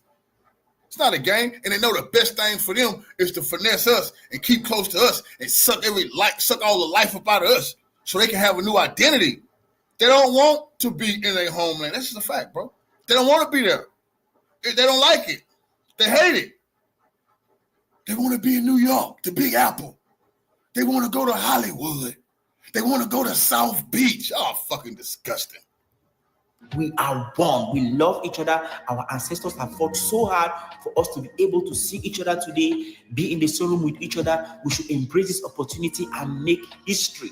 We should add to what our ancestors have done. Americans are saying they want to boycott African restaurants, anything regarding Africans, because they don't want to be associated with Africans. But why in the name is it still African American? Why can't they just be American? Because white people from Europe are just called Americans. But why do you have to put African in it? And then yet you still deny that you're not African. Ooh, you got us. Ooh, why we still calling ourselves African American? Ooh, you got us. Where the fuck have you been, man? No, we don't go by that no motherfucking more. We definitely don't like the sound of that. To the miserable ones that are saying to boycott African, businesses. Have you forgotten we do your hair? Have you? Who's gonna make the next pretty whore for the ghetto, for the hood, for the neighborhood, right down the street? So it's no more in news that some African American are saying on the 1st of August they will be boycotting all African restaurants and African braiding shops. Why do you want to do that? And you know what would be disgusting? What I never liked about Africa, bro. Why the fuck do the warlords of Africa have on NBA jerseys and Jordans on? Man, you a fucking African warlord. Act like it. That's just disgusting. Y'all group, no, they just sitting in no camp kidnapping kids to be child soldiers. They jamming NWA. What they say, you have no culture. See, you have no culture. Why the fuck you got on a Scottie Pippen jersey and Jordans on? You have no culture. They're sitting there with a Tupac shirt on. The people is crazy. And it's not a joke. It's facts. Man, even Al-Qaeda got on Nike shirts and Jordans. Like, what the fuck is ISIS doing running around here in Jordans? You have no culture. Why are African Americans waking up now and saying they are not African Americans, that they are Americans? Bro, where are you guys from? You are from Africa. That is where you are from. Your ancestors are from Africa. You want to forget your lineage? You want to forget your history? You want to forget where you're from? I'm saying you're going to boycott African restaurants. You're going to boycott everything that has to do with Africa. Are you kidding me? You are not doing yourself any good. Yes, you are Africans. That is where you are from. You either take it. Hey, buddy, just take me up the street and pull over at the burger joint. You're fucking cab driver talking all that shit. Man, shut the fuck up and get me to work. I'm finna be late, God. Oh, excuse me. I'm on TikTok. I don't give a damn. I gotta be at work. I got a meeting, buddy. Or you leave it. They talk about boycott. Boycott what? All you guys do is your hair. Like, okay, you might take a little business from Africans, from the hair shop, but what else do you have to offer? You like, come on now. You guys don't own banks. You don't own shit. What the fuck? Like, why are you guys on here talking about, oh, we're not gonna go get our hair done? Okay, bitch, then go with your roach hair that you have, because your hair is dirty and it's full of roaches. American cockroaches is one of the largest and most recognizable cockroach species. Despite its name, the pest is native to Africa and the Middle East, but it's now found worldwide. If I didn't know no better, that describes African people too. You know, when we stayed in them apartments, we never paid the bill. Talking about boycott African businesses, and a lot of people have a problem with that. But this is my question, though. For Africans from Africa, born African. I'm not talking about Africans born in the U.S., right? I'm not talking about that. But Africans from Africa who come here. Have you ever seen Africans patronize, like, black businesses, black restaurants? Like, have you ever seen an African in, like, a black barbecue restaurant or soul food restaurant, right? Or a fried seafood restaurant or whatever? Have you seen Africans patronize these establishments? Or at a barber shop? Or at a FBA salon? Look, I'm going to tell you what I see. I do sometimes see Africans go to FBA churches, and that's it. But I'm talking about, like, actually supporting, like, these businesses, which I have a problem with us, with FBA boycotting your businesses. like I said, last I checked, I don't even see y'all eat soul food. Y'all have a problem with black people saying they don't eat African food, but y'all don't Africans from Africa, I don't see y'all eating soul food or barbecue at all. Like I said, you see, the issue with this is the FBA is trying to tell y'all it's about reciprocity. We're not seeing that from you. Yes. American-born Africans, they do pretty much everything FBA do because they have the same mind frame. We're not talking about that. We're talking about Africans from Africa or Africans in Africa. Right? I need some answers. I've seen one person for real, one black American person talking about not going to the African braid shop. And then I seen a couple of African braiders, I guess, that was like, well, where y'all gonna get y'all hair braided? Who gonna braid y'all hair? I got braids right now. A black American girl did my hair. When I was a kid, my auntie braided my hair. Yeah, in the 90s. I frequent the African braid shop sometimes when I want to get it done fast. And it's a lot of small braids, some knotless braids or something. But as far as stitch braids, some Allen Iverson braids, any straight backs, any flip over, Fulani, any of that shit, I'm going to a black American girl. I'm going to the hood. I'm going to the ghetto. These girls have been braiding since forever. What are you talking about? Y'all not the only ones, and they braid great in the hood. Ain't got good prices. Same person been braiding my hair since 03. She's black, American lady, my friend. Y'all not the only ones that know how to braid. We did not learn how to braid from y'all. It's been tradition for a long time. I know y'all gonna say, well, y'all, cause y'all can. Hey, don't start that shit. We have plenty of braiders if that's gonna be the boycott. Okay, y'all, chill. Africans still talking shit. We up in the ante now. We ain't doing nothing African. Looking at all them little owners' names when we go to a business going forward. We looking for all them little click-clacks y'all motherfuckers got. Yeah, we looking for all that chewing-you and the doo-doo and the bobo and the moto. Yeah, we looking for those. Yeah, we not shopping nothing African. Nothing at all. I'm making this video because I wanted to support Shaya's Shelf, who is promoting a protest for August 1st. Complete blackout on African braiding shops, restaurants, and stores, right? I'm absolutely here for this. I'm showing my support because I do this in my everyday life. I do not shop with the Africans. Ain't no African ever braided my hair, put their hands in my head, or none of that, right? I don't do the restaurants. I stopped like years ago. I do not shop with their stores. If I walk into a store and I accidentally realize, oh, not for me, right? So she's encouraging that we do an August 1st protest all through the month of August. I think it should continue throughout for the rest of the year, right? Let them really feel the heat, okay? Because they are confused about who they are, who we are, and what this is all about, right? They're so busy licking boots, they don't seem to want to give us our respect. They need a wake-up call, right? Because clearly they don't understand that the large majority of why you are even in the space that you're in is because of us, and that our dollars are the ones that pay your bills. Because we black them out. I want to see how many white people finna support y'all, right? I want to see how many of y'all businesses is really going to be able to stay afloat month after month of black people not supporting you, right? Like, let's really be about it. So in support of Shaya's Shelf, I am even pushing past August, but it starts August 1st, okay? Complete, total blackout on Africans, period, okay? Let them know what time it is.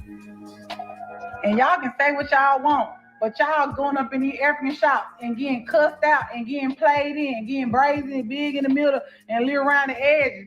Then y'all talking about something, Africans is not the problem. Yes, they is. Yes, they is. And y'all condone it because y'all love convenience. Y'all love to go sit up in somebody's bikini bottom, the bottom of bikini bottom, as long as it comes with quick self-serve checkout breaks. I ain't never seen nobody that don't want to go sit at nobody. They always gonna be quick. 15 people's on my head. The disrespect that y'all go through going to the African braid shop, y'all are the reason why they keep opening up 15 shops. Y'all over here giving them y'all hard-earned doing it and they cussing you out, slapping you in the face, putting synthetic hair in your head, doing y'all any kind of way. Like I said, I don't care. If you got good service, you just got good service. If you a bad braider, you a bad braider. You a good braider, you a good braider. I'm not no hater. But the way I keep scrolling down my timeline, that's why I don't double tap everything. When I see y'all, oh, come with me to go get my hair done. Let me go get my hair done. Let me go over there and get cussed out. Let me go over there and get the middle big and the outside look. Let me go over there and do that. And then get treated like dog crap. Then you gotta hold the baby. Then you gotta take them home. Then you don't even get a discount. All I'm saying is, I would rather go, what is that, crumbs with bombs, than let somebody, treat me any kind of way and get them that money because of convenience. And I said what I said. It don't make no sense how they keep popping up. They got shops each. Don't mind my jiggly arm, I can cook. But it don't make no sense how they got all these shops up around here and they treating y'all. Folks slapping folks. Where's the professionalism? Let it be a black-owned business. Let it be a black-owned business right here. They get on Facebook and bash black-owned business like it ain't nothing. But Africans can do whatever they want to do. Yeah, bad. And y'all can say what y'all want. You guys, go back and watch this amazing braiders video. Okay, you guys, it's a little noisy over here because I'm at a cookout right now. But I've been seeing videos come on my timeline, boycott African braiders. Now, I've been feeling this way for the longest. I visit an African braid shop one time in my lifetime, and when I tell you, this woman brought all my edges out, and I could not even think straight when she got done braiding my hair. And this is no shade to anyone, but I've always said a lot of women that I know that frequent these braiding shops, I noticed that their edges is thinning out. And then I know that a lot of us have issues when it comes to like thinning of the hair. You know, it comes with age, DNA, and stress. But I never felt comfortable with them doing my hair because I always felt like they really didn't know my hair. Felt like I needed someone who understood my hair, my texture, could care for my hair a little better.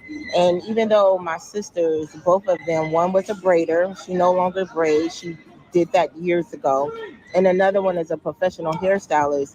I always had the luxury of not worrying about a hairstylist. So I want someone who specializes in my hair. Not saying that Africans can't do our hair, because I have seen some horrible videos, even with women who are African descent and were born here, and they went into these braiding shops and they didn't know that they were African and start speaking in their language, talking crap about them. For me, that's where a lot of this boycotting their ass I stand by. How dare people go in your shops and spend their hard-earned money, and you sit there and you talk down about them in another damn language, and you wouldn't even be there if it wasn't for them supporting your businesses. So I stand by it. Boycott their ass. I stopped going to Asian nail salons a long time ago. And once I start even getting out of just going to the Asian salons and giving the sisters a chance, my nails were more healthier. My toenails wasn't turning all different kind of colors, because when you start even seeing how they were very unsanitary, how a lot of their people didn't even have licenses. They were just working under someone with their license. I don't like going into somewhere and then I'm trying to tell you I don't like something and then you talking shit about me in your goddamn language. Yeah, boycott all their asses. Come here. This is a message for y'all, especially my Black American women. Come here, listen. I think it's time for us to show how strong and how powerful the Black American dollar is, since they don't believe us. I think it's time to boycott the braiding shops. That's what I think it's time to do. It's time to boycott the braiding shops.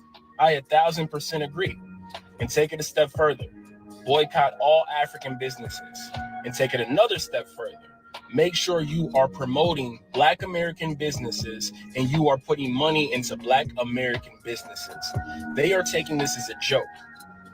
And when you look at the Black American dollar and they talk about this $1.8 trillion, the rest of the diaspora is included in that. But once you take them out, we still have buying power of about $1.4 trillion. Show them why our dollar matters. Show them why our voices matter. They're talking about we can't boycott Lululemon. We can't boycott. Like, people are saying we haven't boycotted Target. Like, are they not paying attention to the news? Have they not seen Target's stock tumble?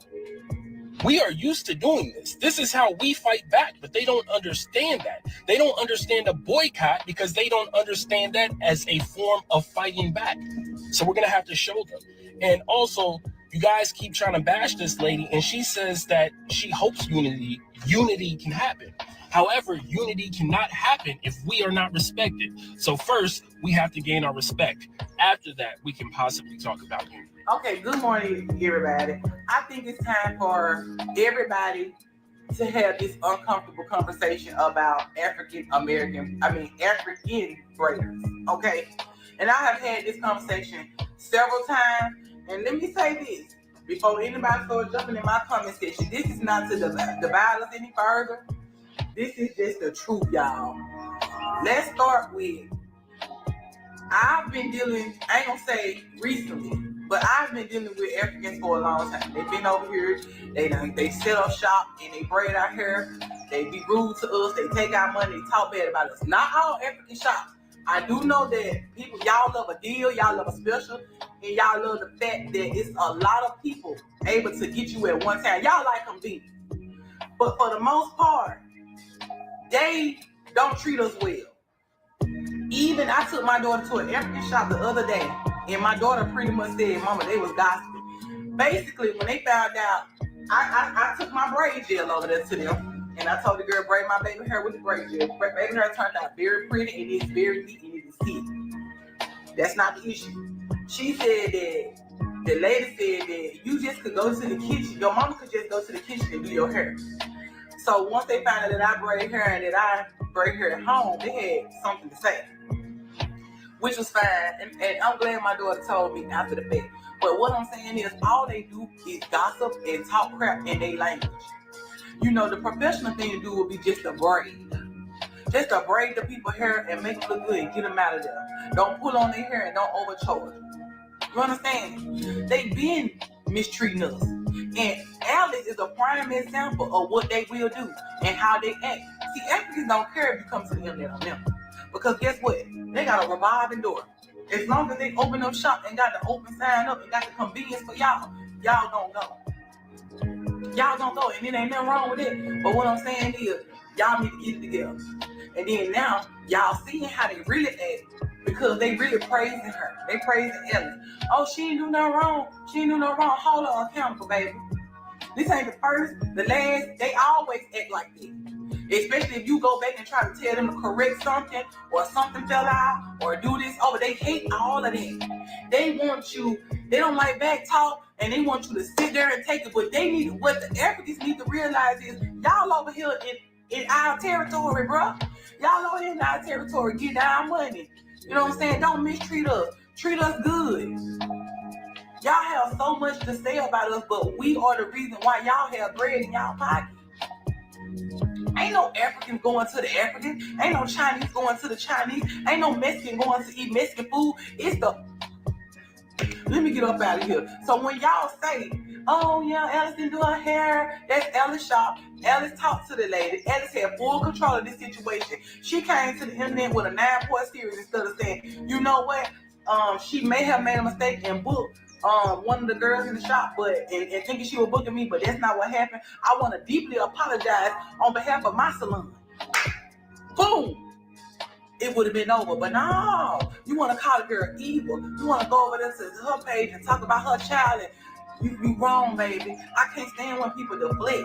I've been in situations too where I got bashed, I got talked about. Baby, I got disputed. $3,000 in disputes back in 2019. We all mess up. We all fall short of the glory. Nobody's perfect. Your business is not always gonna get a 5-star rating. You understand? You got to be willing to take the good with the bad. And Ellis is not ready to take the good with the bad. So for her to even get a community like that and bring a shop in, she not ready. Because baby, you gonna get a bad review. It's somebody that's not gonna like something that you're doing. So what I'm saying is, all I would like to see is her to come back to the internet, do her apology video. Everybody's talking about Ellis didn't do the hair. Ellis is taking full responsibility of that being her shop. Then they saying that the girl didn't book Ellis. The girl did book Ellis. Go look on the girl's page. She did book her. She booked Ellis. And Ellis is like, what? Then the girl was at the wrong shop, y'all. She really, literally could have got scammed, could have fell played. Then she had to wait 30 minutes on the braider.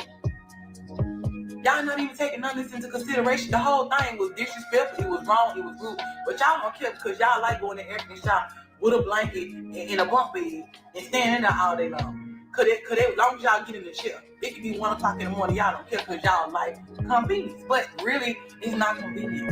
An appointment that's set is tea, baby.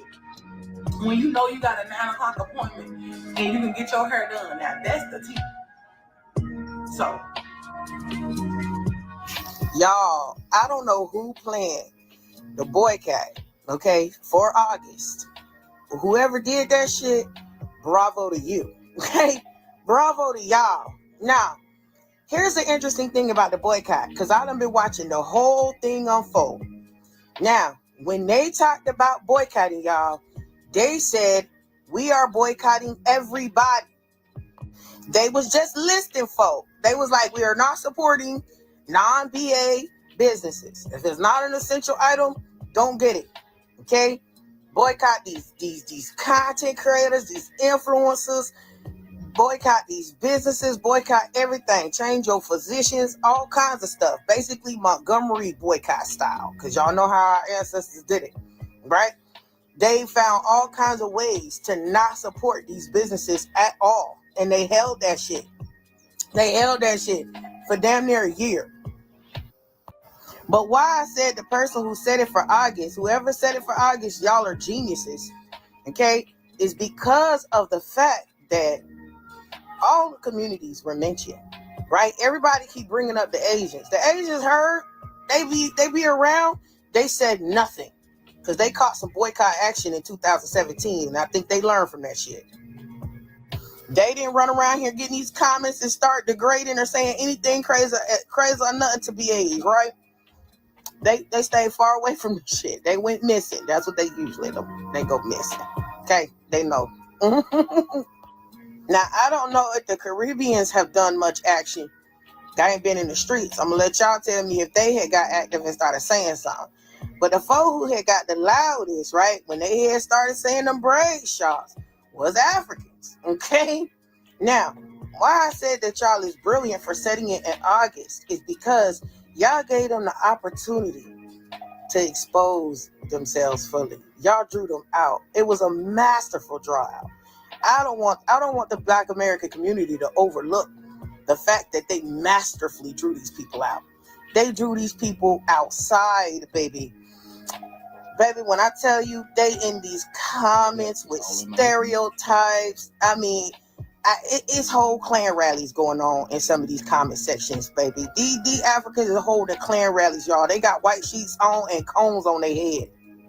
They is literally burning crosses in these comment sections, okay? And I said, man, I don't know if that was the plan, but if it was, bravo to you, okay? Because there was a lot of people on the fence. There was a lot of fence riders who was like, no, we need to all come in together. Y'all being extreme, blah, blah, blah, blah, blah. But these people came outside and showed the Black Americans that was unsure and didn't know what was going on. They showed them. They showed them exactly why the boycott was called. They showed them exactly. They came and proved every point every point that was made as to why Black Americans threw Africans in the boycott. They proved it up and down the street. Up and down the street. Boy, I tell you. But they say they supposed to have the green, they supposed to be so smart. But they didn't catch that shit. They walked right into that shit. They took that bait, hook, line, and sinker. Y'all. These Africans are fucking cowards, y'all. So they out here making videos calling for Jamaicans and Haitians to come support them in their fight against Black Americans. Ain't y'all the same one saying y'all 54 countries, y'all a continent, not a country, calling for help for Black Americans and Jamaicans and Haitians? Y'all gonna have to start making y'all some videos. I need to see where y'all stand, because I don't want to just come at y'all if y'all not on what they calling y'all to be on. But let me say this. Them Africans know what's up with us, y'all. They really know. If we flip that motherfucking switch, and not that switch, but that switch too, it's over for them. But anyways, y'all see what I got on the screen.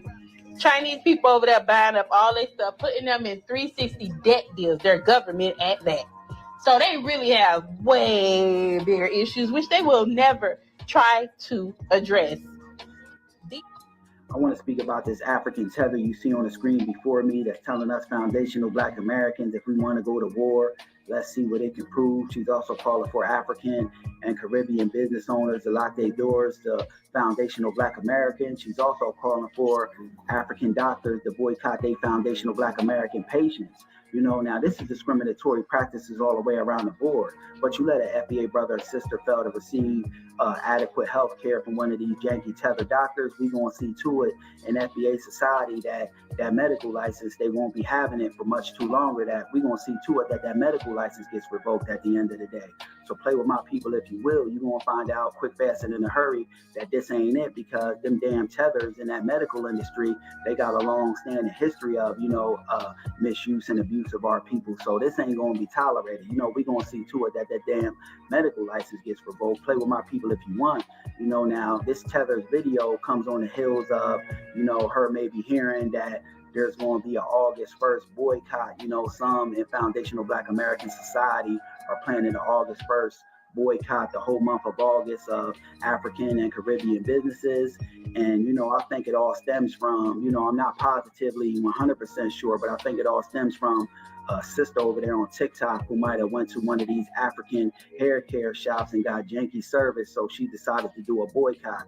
So this tether is putting out her video in regards to that. I say that, we do, boycott the African and Caribbean business owners, but I say we just don't stop there with, boycotting them. I say that we roll this thing out all the way around the board and boycott all these damn tethers, the African tethers, Caribbean tethers, the East Indian tethers, the Asian tethers, the Latinos, the Arabs, you name it. We roll this thing all the way out, the whole way around the board, because let's be honest, none of these damn people give a damn about our people, and they all, get janky, inadequate service to our people. So I say that we boycott them all, because we got, the power, as an FBA collective, we got a $3 trillion spending power. And I say that we weaponize that spending power and start spending our money with other FBA brothers and sisters, in their particular businesses and industries, and if we ain't got, that business or that industry, we create it, because ain't a damn thing that we as foundational Black Americans,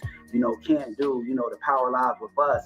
We say, what can fly and what can't fly. And if we don't get behind things and co-sign and endorse it, it flops the same way that Essence thing did. So I got the audio and the video of this African tether, telling us foundational Black Americans, if we want a war, let's see what it can do, and us foundational Black Americans, we were born war ready, and we stay ready, so we ain't got to get ready. And these fleeing tethers ain't ready for no war. When the going gets tough, all they know is put on their flip-flops and flee.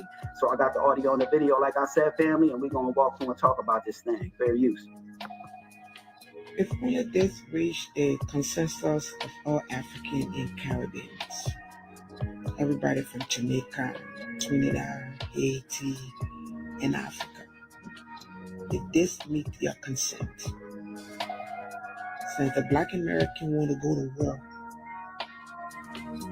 let's try to see. All of us that call out one day from work, all of us across the United States, all immigrants call out from work. Yes. If they want to go to war, let's see what they can prove. And also, all immigrants, like your businesses from all Black Americans. Simple as that. Don't let them go into your grocery store. Don't let them go into your Lock your doors from foundational Black American brothers and sisters if you want. We got a $3 trillion spending power. I bet you that business go out of business quick, fast, and in a hurry because we say what moves and what don't move. But let's continue.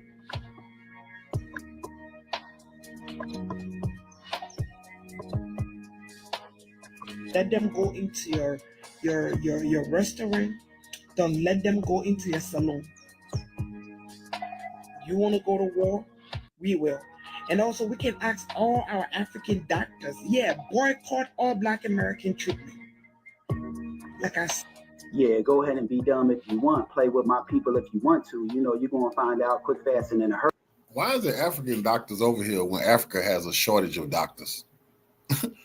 See, we tired of this. Why is it African doctors over here sucking up all the good doctor jobs from FBA doctors when Africa is in need of doctors? You see, they don't give a shit. See, my African doctors, all those bootlicking, shoe shining, we don't want them coons working on us. No, we don't want them coons working on us no way. Them house niggas. Hurry that this ain't it. You Babies know, over there need a doctor. They over here to receive, adequate health care. We in FBA society want to see to it that medical license gets revoked quick, fast, and in a hurry. You don't want to go to war with African. Trust me. Who though?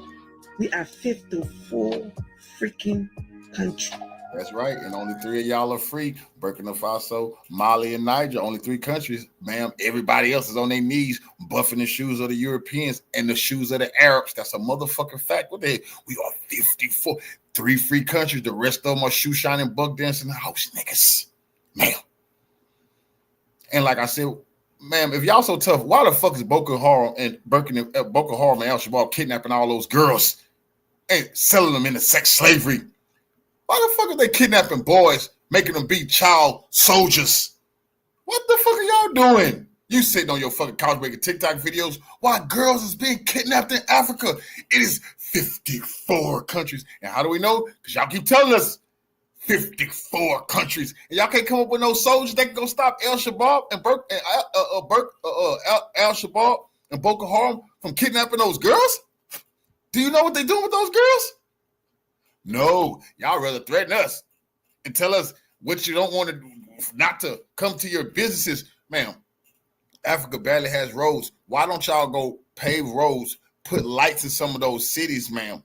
That's serious business. After you go stop Al Shabaab and Boko Haram from kidnapping those goddamn women and kids. The population. 54 countries, and over there in Africa, y'all got the majority, but none of y'all can come on cold. Y'all, you too tribal, cutthroat, and none of y'all can get it together, So, that don't mean a damn thing. Y'all flee over here because y'all ain't got the wherewithal and tenacity to get it together in your homeland. But let's continue.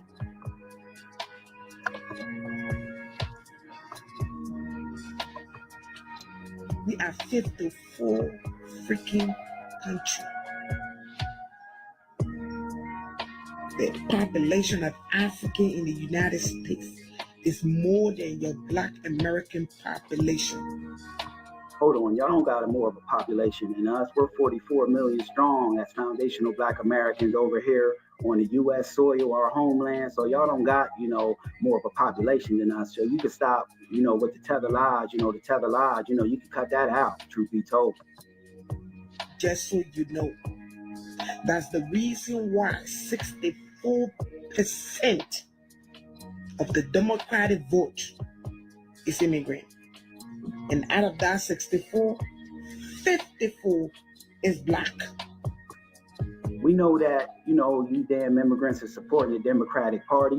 That's why, we sat it out. We voted for the couch, as foundational Black Americans, last election, because, the Democrats will sit up here and lift all of these damn immigrant groups and give them all this damn set aside money and resources, but, fail to give us resources as foundational Black Americans in our justice claim, which is cash reparations. So we know that, y'all in large part, supported the Democrats, but we ain't support them. And that significant number of foundational Black Americans that didn't support the Democrats caused their narrow asses to crash and burn. And let's continue.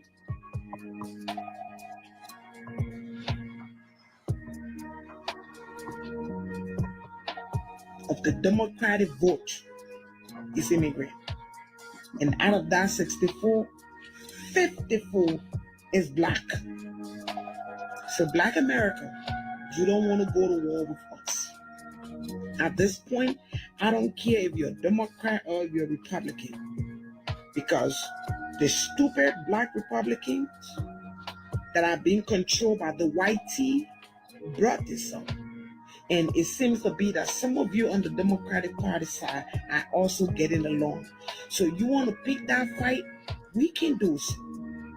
Yeah, we can ask our 54% vote to boycott the coming election. Oh, yes. Why this lady got to see this? Why this lady got to vote? This is what we've been talking about. It's right here, man. Clip that. Let's get this to the Supreme Court. We got to put an end to this. No, see, oh man, Trump is probably one of the best things. No more birthright citizenship, man. I bet that pissed y'all off. No more of that. That's out of here. That was just for us. That's a part of getting our inheritance back, one piece at a time. Lady bragging about these immigrants rigging the elections. This is crazy. Where's Fox News when you need? Get this to Fox News, y'all. Here go the evidence. Man, somebody email Confronting. I want to go on, man. Give me a little segment, man. This immigrant is bragging about rigging elections. The immigrants rigging elections. Why the fuck are these immigrants voting and trying to rig elections and use their vote to harm Americans? This is what this lady said. This lady is a terrorist. She was a sleeper cell the whole damn time. Now look at her laughing. Ha ha ha. She probably finna get deported. This lady probably finna get deported. This is election. See, this ain't Russia Gate. This is Africa Gate. Now we know who was in on rigging the 2016 election. It wasn't Putin. What was it, Nigeria? Where you from, man? Where you from? Y'all ain't got that much power. If y'all got that much strategicness and on coldness and power and oneness, y'all would apply that to your homeland. And your homeland would be better, and you wouldn't have to flee up over here to America, the land that us FBAs built. And let's continue. And guarantee you, when we boycott it, you will have no seat. And just because you're throwing out a bunch of numbers, you tether, don't mean that you're saying nothing bright or smart. And let's continue. Don't play with us. We are calm. We don't intend to insult nobody. We don't look down on anybody. You went through pain. We went through pain. Yes, you went through slavery. We went through slavery in our own house. But we decided in Africa that we're going to put the past behind. We're going to fight for a better Africa.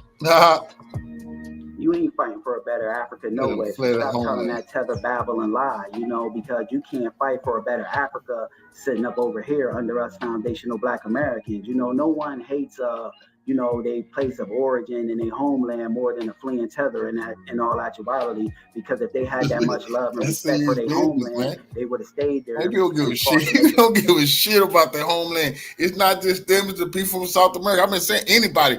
It's the Europeans. I done said this a million times. Even the Europeans, some of them first, second, third generation Americans, that ain't us.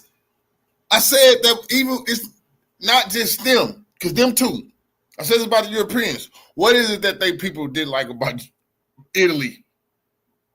Someone say, they come from Ireland. Why you don't like Ireland? Why your grandma didn't like Scandinavia? What was it you didn't like about Portugal? All of them need to be licked in the face. So this lady needs to be asked. Why you thought Nigeria was a stinking homeland? Why did they flee Ghana? Why they running from South Africa? We need to ask them that, because they can never ask us that, because we don't do no fleeing and no running. We the ones deal with everything head up, like we dealing with them. We deal with everything head up. No fleeing, no abandoning ship. Make it better, but let's continue. You want to tell us you're the only people that ever went through slavery? No, the Caribbean, Haiti is still going through slavery. Jamaica went through slavery. Trinidad went through slavery. We as foundational Black Americans, we never sat up there and said we're the only people that went through slavery, but we different, you know, and the difference is we never ran, never fled, never will. See, tethers, when the going gets tough and that opposition hits, they throw on their flip-flops and flee. We as FBAs are still on our ancestral homeland. Let's continue.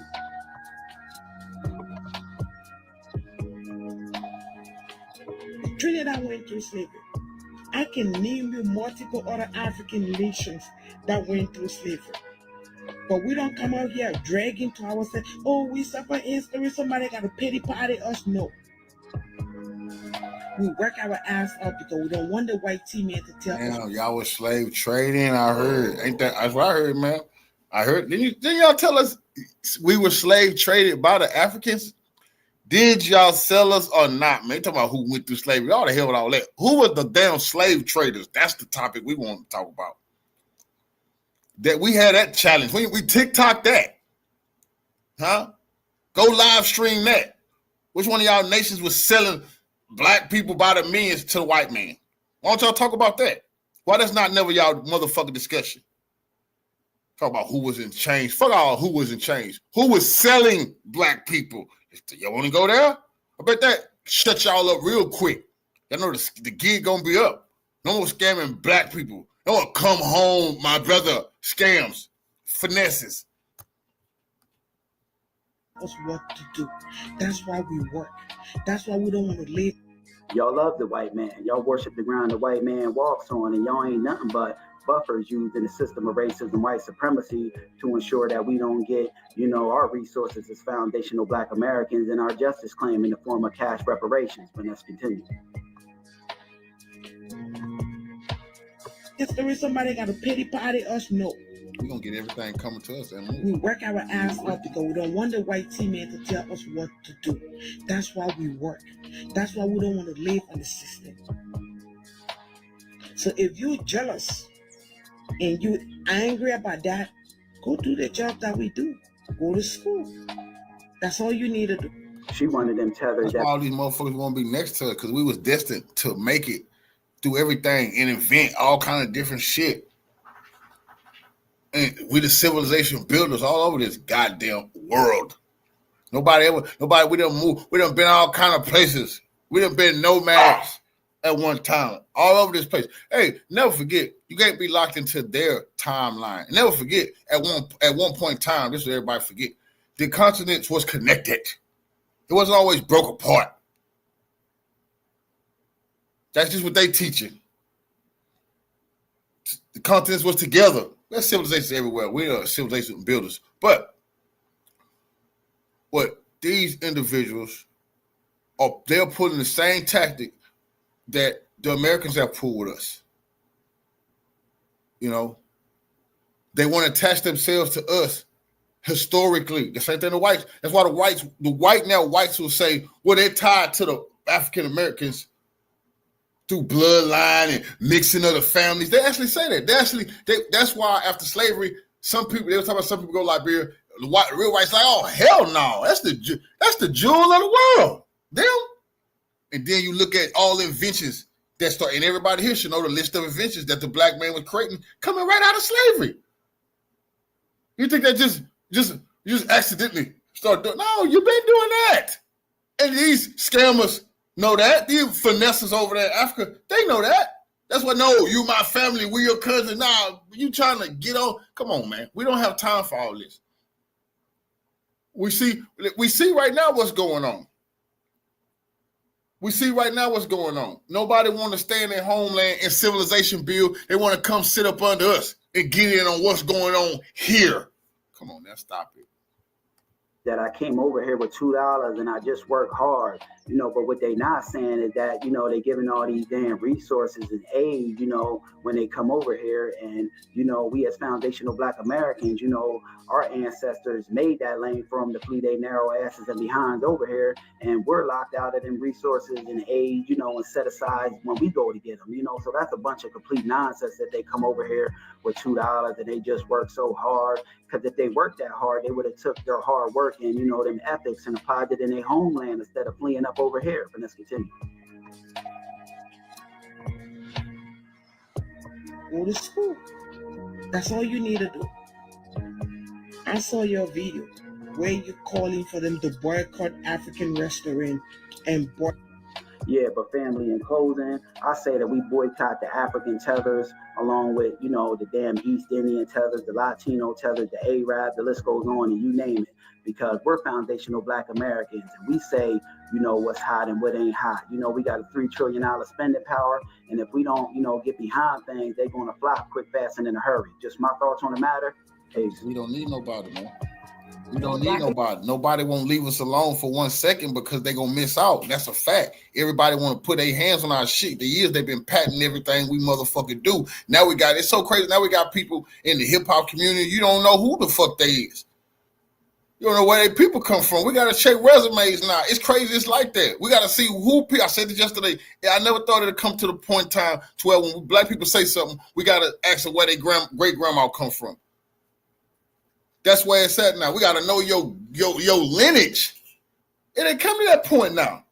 Because people been cosplaying the whole time. And we was such fools, me too. We was rooting for everybody. And the whole time, motherfucker wasn't rooting for us.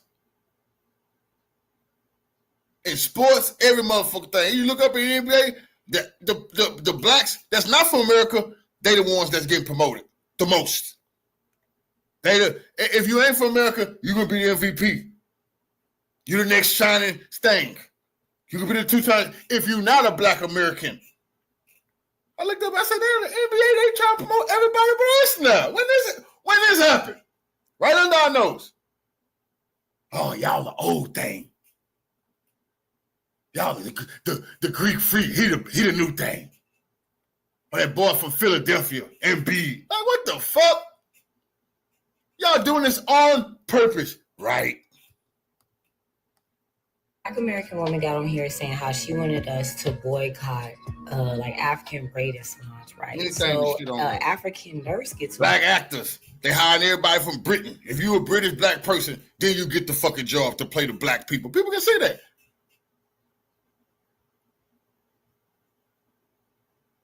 If you're a Black lady not from America, then you can play a Black lady from America. Like, what the hell what are y'all doing? They trying to stick it to us.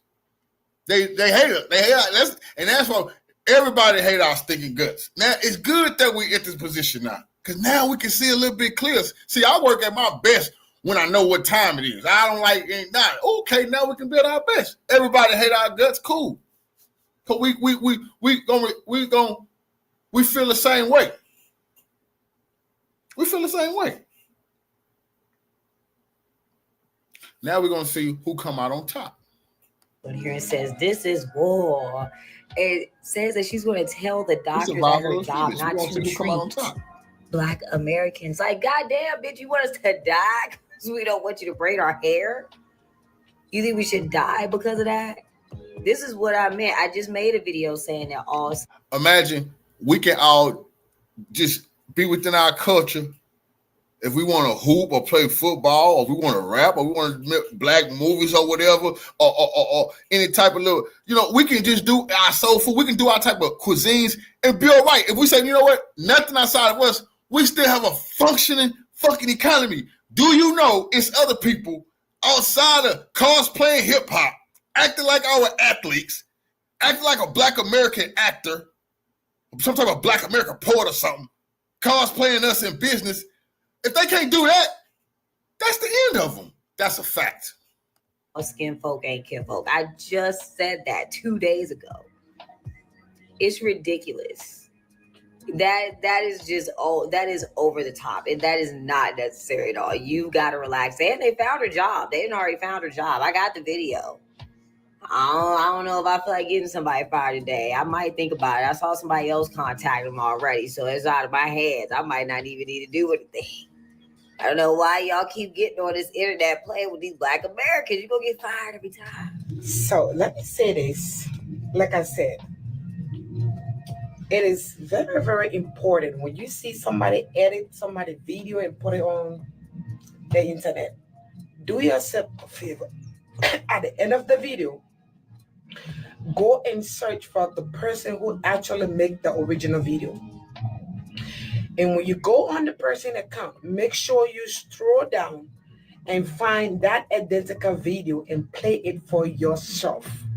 And that way you will be able to understand what the person was actually trying to say. Because when somebody edits somebody's video with an intent, they're not going to give you the full picture. That's why I don't like to edit people's video. Like, I just like to share the entire thing, that what you say, so everybody can understand what exactly you mean. That's why I don't like to cut people's video and then do portion of my talking and then do portion of the person talking, because that means that I'm being unfair to the audience. I'm not letting the audience understand exactly what this person is saying. And I don't want to create such a narrative. So when somebody says something, I download the video and I keep it in my phone. And then I share that video on my page. Then I do a response to that. That's how I do my video. Unlike the so-called FBA group, they will edit your video and put a portion that they think that they can brainwash people into following their ideology. Like I said, when we African coming from the continent, we are told that the Black American here are our brothers. We should work with them. We should be together. That's why we do everything we can to live together. But in as much we are doing that, you're not gonna let me, or I'm not gonna let myself go to the ghetto. Oh, because I want to be identified with my African brothers, so I should go follow the ones that are in the gang. No. Because I want to identify with my African brothers in the US, mean I should go to go fight the cop. No. Okay, I am not going to be the one fighting against the law. I'm not going to do that. That's why we associate ourselves with good Black American that are successful, Black American that are peaceful, Black American that respect the rule of law. See?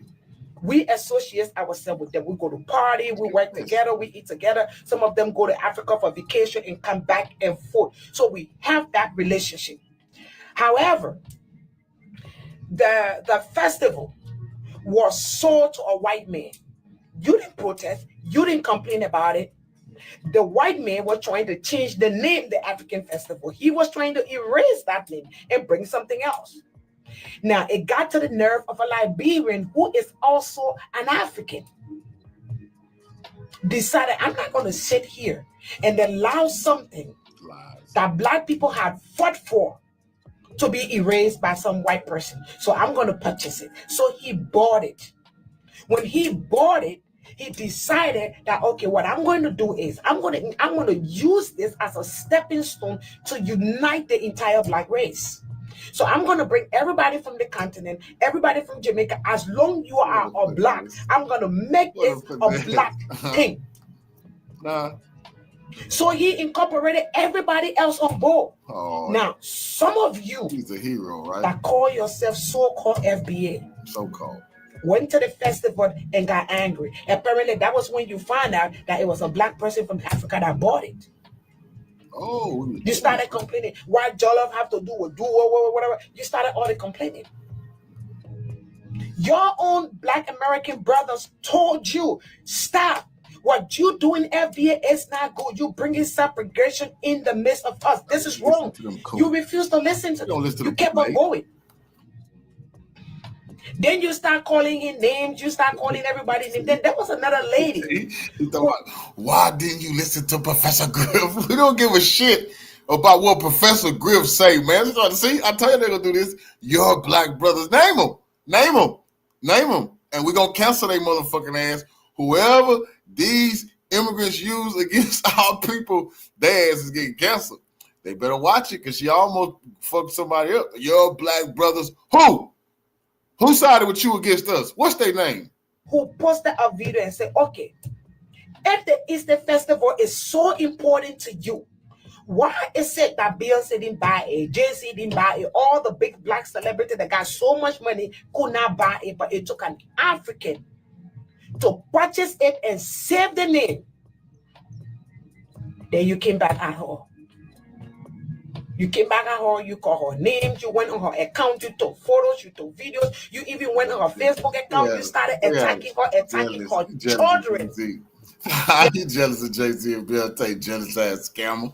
You jealous ass scammer. Why didn't your rich black Jay-Z or Beyonce? Nah, because that Nigerian, Liberian scammer bought it. That scam, he been scamming billions. He up too off scamming. What you mean why Jay-Z them? But they ain't shit. He had scamming cash. He had it ready. He had it ready to go in boxes. There you talking about. That scammer was paying top dollar for the Essence Festival. Why didn't black Americans buy it? Yes, FBA, that's what. And like I told you, all the videos, some of you may have deleted those videos, but trust me, we downloaded them. We downloaded those videos and we have them. The lady said they try to keep receipts. So what y'all think y'all talking to? What you gonna do with them? What the fuck are y'all gonna do? You keep it up. Keep it up, lady. Y'all have to get deported up out of here if you talking shit in America. I don't feel comfortable. Child, is that a threat? Ma'am, we can't talk like that. Where are you from anyway? Where are you from? Talking shit. Talk about y'all downloading videos. Like we gonna backtrack. I don't fucking think so. That's how the fight went on. Then you got on your TikTok platform and started talking down on African as a whole. Then came in the Nigerian. The Nigerians started to respond to you. They need to stop scamming. You guys were going back and forth with the Nigerian. So I said, okay, what we're gonna do, we're gonna go to the FBA platform and we're gonna make our case. Nigeria. I knew it, man. It's too many scammers. Nigeria got social media sold up, scamming like a motherfucker, man. Yeah, you probably want in Nigeria right now. You can't go home. They gonna lock your goddamn ass up.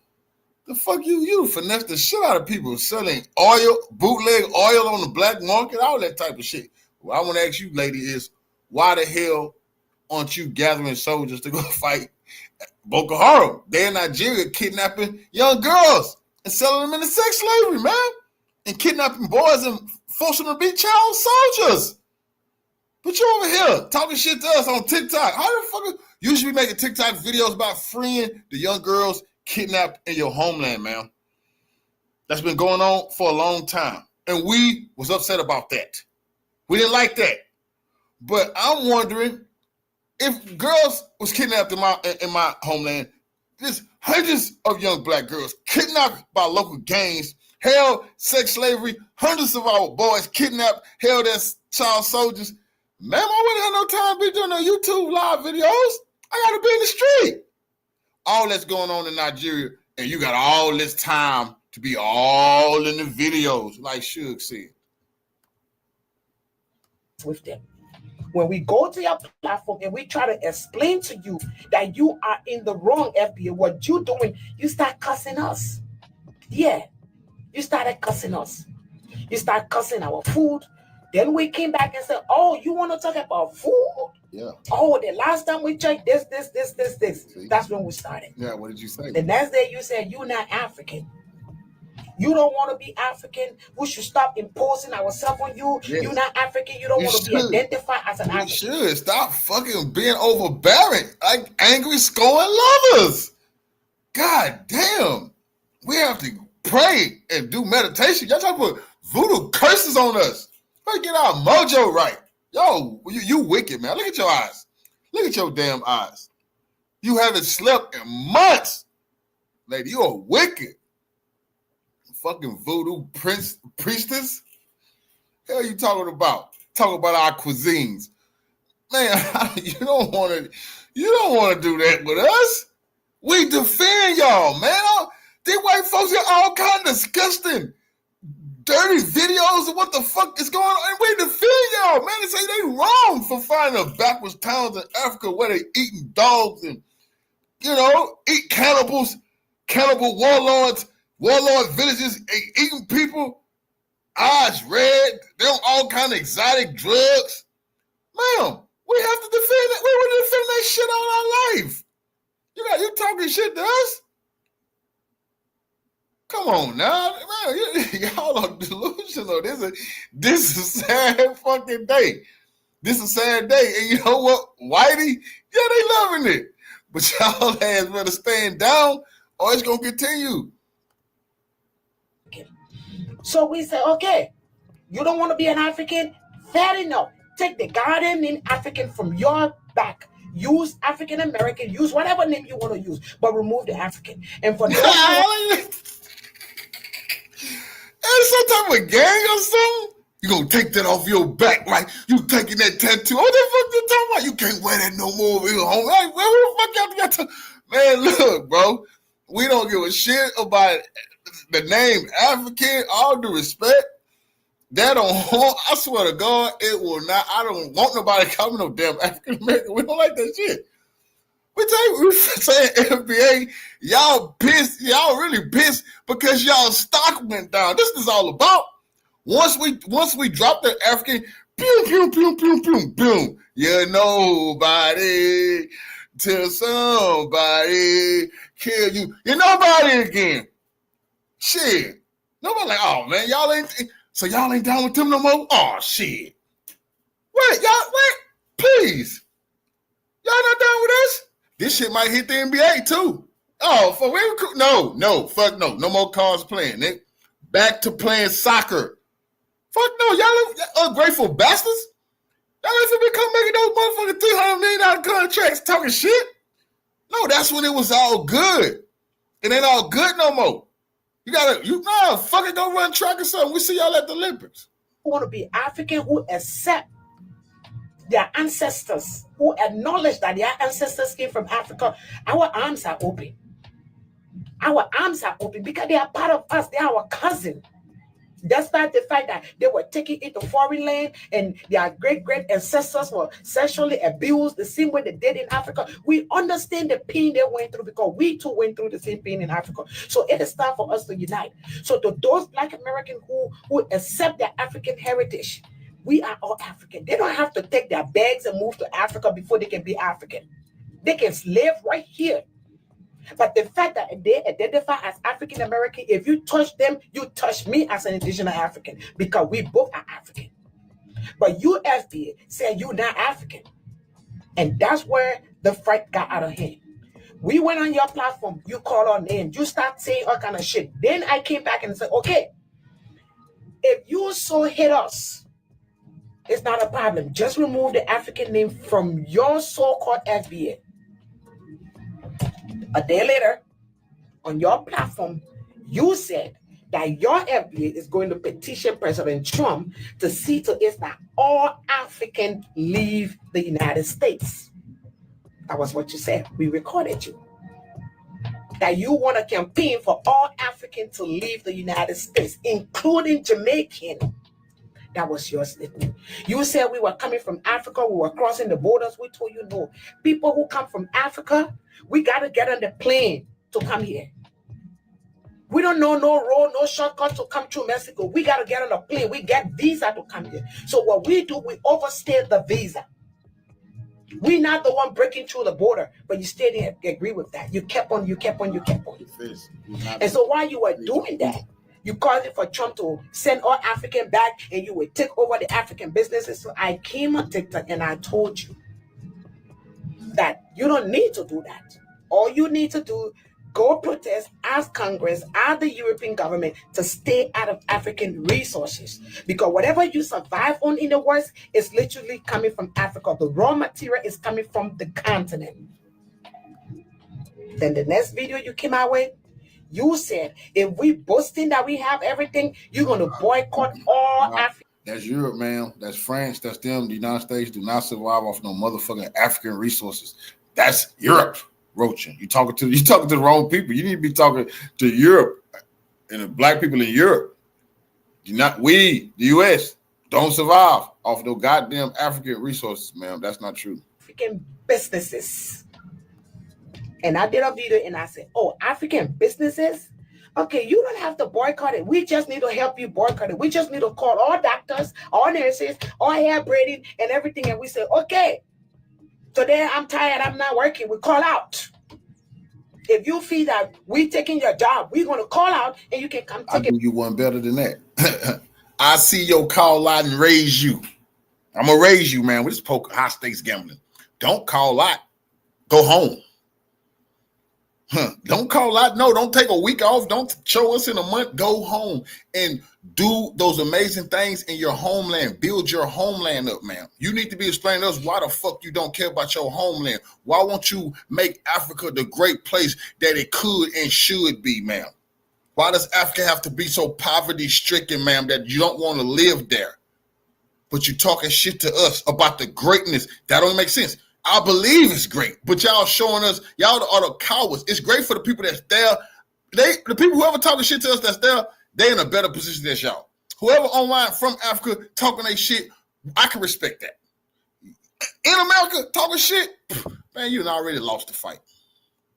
You lost already. We working, we pay our taxes.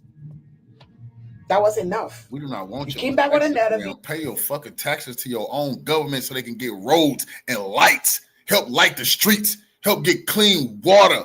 I myself have sent money to Africa to help build wells, ma'am. You haven't done shit for my motherfucking neighborhood. I'm saying, don't tell me about you. Why the fuck you want to pay taxes here? That don't make sense. I thought you fucking hate the white man. Y'all hate the white man. Why you trying to give him more money to steal your resources? If Whitey, see, there you go. I knew you was a fucking scammer. If Whitey's stealing all your resources, why the fuck are you giving them taxes? What the fuck? They just gonna take more from your resources. You don't give a shit. At least you over here, right? Where they stealing and killing over in Africa. At least you here safe, right? Coward. A video where you said, if you see any African in the midst of Black American, they should get kicked out. You were calling for physical attack on us. And another one came, boycott Braiding. You believe that all African here, we ain't got no any other job, only Braiding we do. And that's when I came back with a video and said, if they reach the consensus of all other African and immigrant, we should to call out and we should boycott. Since we all want to go into the boycotting business. Go home. That's where it started. So when you want to tell the story, tell the truth. Because the truth will set you free. Like President Trump always said, the truth is always the truth. Nothing gonna change. And so FBA, do not try to change the narrative, because you even talk about suing Africa Union. Yes, the African leaders, you talk about suing them. Just remember that we got your videos. Like I said, call my job, don't call my job. The truth will be able to. So I've been seeing a lot of videos, want to know why is the August 1st boycott of African businesses happening. So I've prepared a few snippets for you to watch. Follow along.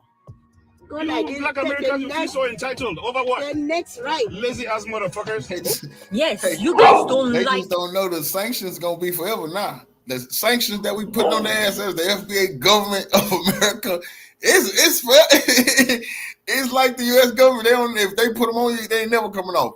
For this bullshit, it's gonna be a while for they ass see any motherfucker business again with us. That's just a fact, man. So they might as well get ready for this new. This is a new life. This is a new world we're all walking into. I hope they're ready. She not ready because she gave her hand. Everybody just call in for one day. Lady, one day. You ain't ready. We talking about doing this forever till you learn your lesson.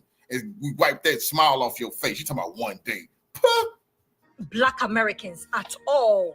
You guys just say bad things about them. They're criminals. They're from slavery. They are not from Africa. They don't know their home. Oh, I don't think Africans should. Yeah, they said that. Yeah, they see. That's their African sister. She telling them. They said we not from Africa. Then when we say we're not from Africa, you stupid. You don't know what you're talking about. Revolutionary salute to my brother Vincent Brown Scott for the donation to the war chairs. Revolution is well life. Absolutely appreciate the love. Family salute to you. Why do they get to say we not from Africa? But see, they want them. They're saying it to hurt us. It don't hurt us, and we say no, we not from Africa. They hurt, huh? No, you're supposed to feel like you're lost, and you're supposed to feel like you're abandoned, and you're supposed to feel like you're nobody in this world. Remember, they said that lady was earlier saying that's how we want them to feel. No, we don't give a shit. We are working on us. We don't wake up wondering how y'all are feeling. Do y'all feel like y'all somebody or not? That's not our business. That's y'all personal private business. Y'all all in the how we think, how we operate, how we move, analyzing our every motherfucking move. I can swear to God, I ain't felt this good in years. It's like y'all done gave me life again. Y'all done gave me a reason to fight. That's real talk. I get to be part of this legendary move that's being made in my lifetime. FBA getting some motherfucking straightening that should have been got. The disrespect. We bring it all to the forefront. And we got to move forward as a people now. Now we got to be together. Oh, we needed that unity. That's a good thing. I don't give a damn who we have had the to most deal with genetic together. diversity in the African continent, and we're reducing it to a skin color. That's a mockery of us as an African peoples. White people are not the problem in America. There is a narrative that is constantly attacking white people in America as if anyone born today enslaved anyone born today. It didn't, like, nobody that's white today enslaved you. They cannot walk away and pass the liquor store. That when the cop pull all over, we don't have to stop fighting. I have my First Amendment right. What do y'all feel like y'all should do in order to know where you guys come from? Are you guys doing the DNA test? We're telling you. No, we're telling you we're from America. So you are still enforcing us to have to prove to you that we're black enough or we're African enough. We don't feel like we need to do that. Isn't that disrespectful? How is that disrespectful? Because you don't even want to try. Y'all not even taking the time to talk to us without criticizing us. We're weak, we're lazy, we don't fuck with them. The fact that you didn't want to do the DNA test, the fact that you didn't want to do this is showing how ignorant you are. That's what I'm ignorant because of that? No, that's you sound ignorant. Get the fuck out of here.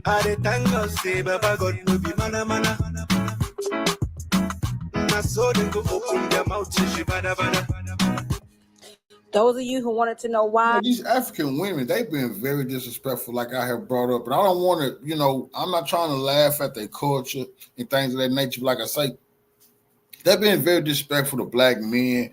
And I'm like, what? That's true. You could be one of 13 wives to an African man. He could really have 13, 14 wives. And you have to be a humble servant with your head. A lot of them got their head down. See, they come over here and then they get in this attitude that this is so true. They can never talk like that in Africa to those African men. Never. But you come over here now, but you disrespecting our sisters because they got some freedom to speak up. You don't get to do that in Africa. We ain't got no culture. Your culture is shutting the fuck up. You don't get to say a goddamn thing. Or else. That's just true. And you can't you don't get to have no identity. You one of many of a man's house. How dare y'all disrespect us? Now, even when I think about that, man, are you nuts? Our women have more of a bond, an intimate bond with their man than y'all do because you are one of many in your own fucking house. That's just true. And this ain't the white man saying it. This is us, because we know that's true. the boycott is happening. I hope all those preceding videos answered.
Since everybody want to hate on Africans, I'm going to say it, bro.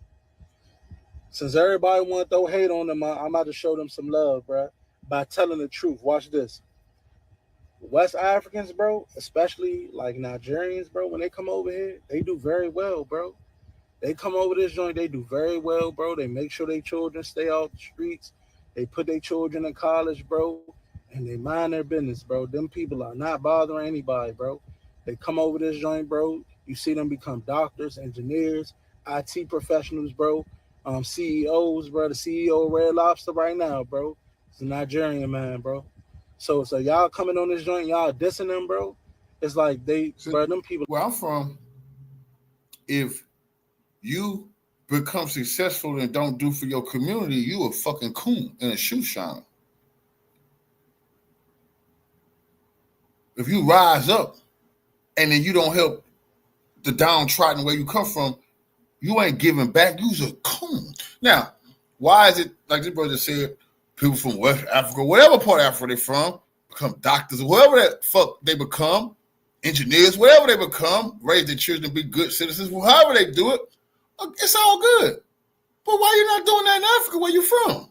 We don't need more. This is the thing what I'm saying. You're not adding on to nothing here in America. There's doctors can't get jobs. There's too much of that. It's not enough of that in Africa. It makes no sense to tell me how great somebody from Africa is at being an engineer when your country is starved of engineers. Why don't you want to engineer your country?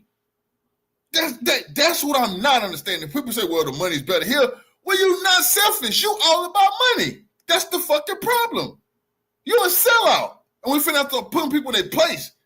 Don't come over here with that fucking attitude. You the sold out. You gon' sell out for money, and we putting you in that position. You don't sell your country out. Don't tell me how great your country is. You don't give a fuck about it. You will abandon it for a buck. People ain't bothering us. Y'all need to leave them alone and learn something from them, bro. You know what I'm saying? And if we're gonna boycott anything, let's boycott drill music. You know what I'm saying? I'm not beefing with nobody that's black, bro. I'm not on with y'all on. So if y'all was really smart and y'all had any respect for my people, what y'all should have did is it's 54 countries in Africa, it's 50 states in America, it's 1.5 billion people in Africa, and don't even get me started on South America. What y'all should have did was join forces, which is what my ancestor tried to do with y'all. Afros, Dashikis, Mandela, and Marcus Garvey. Y'all should have connected with us, and we should have monopolized and dominated the whole world. But I'm glad y'all didn't do that, and y'all showed us who y'all really are, because this is a true life testimony. Sometimes you will not get to the next step until you cut them off and let them go. Sometimes them people can't go. How can we link up with my Caribbean brothers and dominate the world when they under the yoke of the Europeans? They still bootlicking in the Caribbean. How can see we've been closer to power than they have ever been in Africa, and they have militaries and all that type of shit. That's just so true. We just been blinded by it to understand. No, we have to focus on us, get our mind right economically and our militia together, and then we'll be able to do whatever we can do for anybody else as we are set and we historically right. But what are they talking? All of this coming together with everybody. What the fuck are you talking about? Them people still under yoke of the Europeans in Africa. It's only 3 African nations: Burkina Faso, Mali, and Niger. That's free. All the rest of them is under the yoke of the Europeans. Well, we don't want double yoke. We got a burden over here. Why should we link up with them and carry that burden over there too? That don't make sense. Oh, where you going? It ain't for them, it's for you.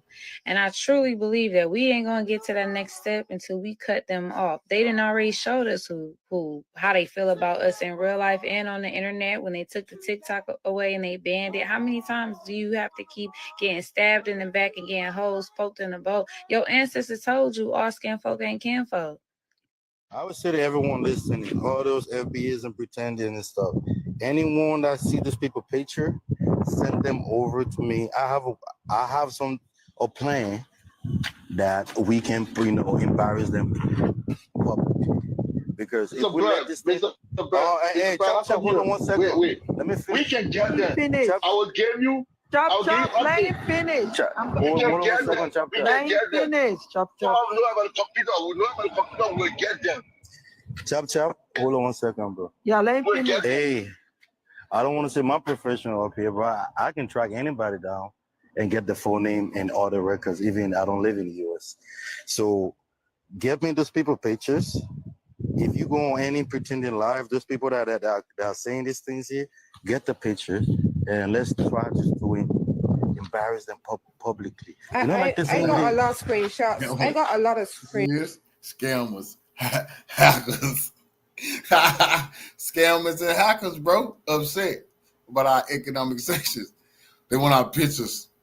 They're gonna embarrass us. Oh man, y'all just please. Now wonder you going through what you're going through in Africa. You fucking cowards who want to hack people instead of really fighting. Screenshots and recordings that I can send you because I usually just screenshot and record from my other phone. So I could send you. We should start making a video. We should start making videos and posting those videos all over with the names and faces of those people, so all the Africans can be awake and see those people. And one thing I want to say again, Africans, let's stop going on those people platform, because when we go there, we're giving them more attention. That's what they need. Because if you see 100%, say 80% of those people that are doing this thing on TikTok, they don't get nothing going on for them in their life. They don't own anything. Those are the low level Black Americans that are doing all these things. Yeah. So we have to start taking their pictures now and start making videos so other people can see it. The same way we did with Ibrahim Traore. All the diaspora came together and make videos and write comments and say a lot of things. Those are the things I think that we should do. Embarrass them publicly, so that the people that they know in real life can when they see that video, they're gonna make them shame. The same thing somebody told me yesterday. We are not pan-Africanizing the reparations struggle. So you find African Americans are fighting for reparations on their own. Africans in Europe are fighting for reparations on their own. Africans in South America are fighting for reparations on their own, and Africans in the continent are fighting for it on their own. And we are facing the same white supremacy. Yeah. Why don't we unite as a global African race? Ah, bullshit! You fucking scammer. Which one of y'all African kings and nations sold a black man to the white man? Fuck you talking about? You missed that part. You skipped that part. Y'all everybody was slaves. Which kings, which nations, who? Where are they located? We need to know that. Who was selling? Who? Nobody want to talk about the who. Who was selling black people to the white man? That we got to find that out, black man. You know anything? Look at you. Look at this, man. All these motherfuckers looking crazy to the motherfucking eyes. Boy, you wicked, boy. And fight for reparations from a united front. You might owe me reparations. You're fighting fuck no. Our reparations don't got shit to do with you. You might get a bill. That's what y'all don't understand. We doing due diligence on this work. Who was in on any slave trade? No, we don't believe the totality of slave trade. But maybe you did ship some people out of there. Which one of y'all did that dirty deed? We want to know that. No, that's just the point of all this, the white man shit. Wait, who the fuck was the African kings? Was they white? Therefore, if one of us gets shortchanged, we have each other's back. Oh, hell if African Americans are getting shortchanged, hell no, nah. Whatever you get. Whatever we get. Ain't no everybody's pot is everybody's pot. All y'all diamonds not our diamonds. Y'all gold not our gold. Your fucking oil not our oil. Your gas not our gas. What's going on here? Why we gotta start when we get through reparations? Let's start right now. All that land y'all got. Let us get some of that. Let's start right now. Changed by white people in America, we have their backs. We as Africa, we say, hey, if you guys are not giving African Americans exactly what they want, no gold for you, no cocoa for you, no coltan for you. That's the brotherly love that I need. What the fuck will you tell? You think we believe you gonna tell the white man if they don't give us our reparations, they not get no resources? When you won't tell them if they don't leave you alone, stop bullying you, stop stealing your shit and killing your people and poisoning your people. You won't give them no resources. Only 3 nations have done that: Burkina Faso, Mali, and Niger. And I don't think you from neither one of them places. See, this is crazy because there's some black people would heard to be like, oh yeah, black power. Power to the people. Africa saying that if the white man don't give us our reparations, they ain't get none of their resources. Black Power, man, boy talking his ass off. These motherfuckers ain't telling the white man nothing. They bootlicking over there. Buck dancing. The fuck? See, this is disrespectful as hell. Acting like they gonna hold out some of their resources for little old us. Man, scammer. Need us to have as a global African race.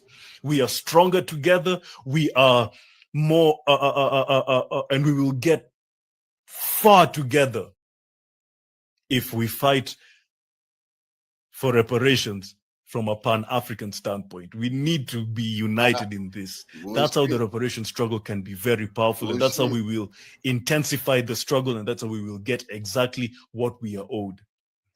You know what I think the Africans need to realize is that y'all sold off our ancestors, okay?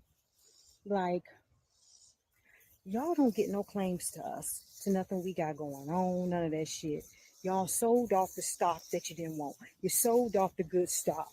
And now you're looking crazy because the good stock then became the stars of the world.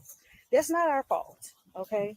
And just so you know, ain't many of us, it was only like 4 or 5% that came over here, okay? This land was populated, you know, and that's a fact. Oh, Jesus. And that's what I'm talking about, like, and to those of you, you know, who that came over here and benefited off of our ancestors' hard work, that's y'all reparations. So that's y'all reparations. You know what I mean? You came over, you got housing, you got loans, you got all types of shit, business loans, this and that, food, whatever. That's y'all reparations. Y'all shouldn't put us in nothing that y'all in because y'all sold off the stock. You get what I'm saying? People with slave traders got the nerve to talk about reparations. Man, that's them, y'all really need to look that word up. Some of y'all have had ethnogenesis as well. You feel what I'm saying?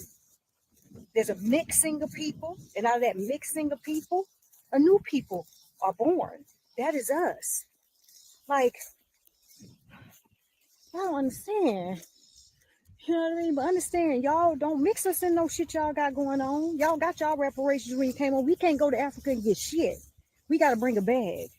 Y'all ain't offering no free land. Y'all ain't offering nothing. Fuck a citizenship without land. See, we really like hybrids in a way. You know, no disrespect to what our people been through. We really like hybrids. You know, we more advanced than all the others. We the cream of the crop, and everybody know that. That's why the U.S. will never, ever let us go. We ain't going nowhere, but that's why they not going there. They like, no, we're going to be here forever together. Y'all don't, that's what they've been saying. We're going to be here together. Our ancestors going to be here together because they already know. That's all they needed was us, and everything that went their way forever. These people here is better off than any of the Europeans. Way better. And why? Why do you think so? Because of us. We help them win any time they do win a war. It's because of us.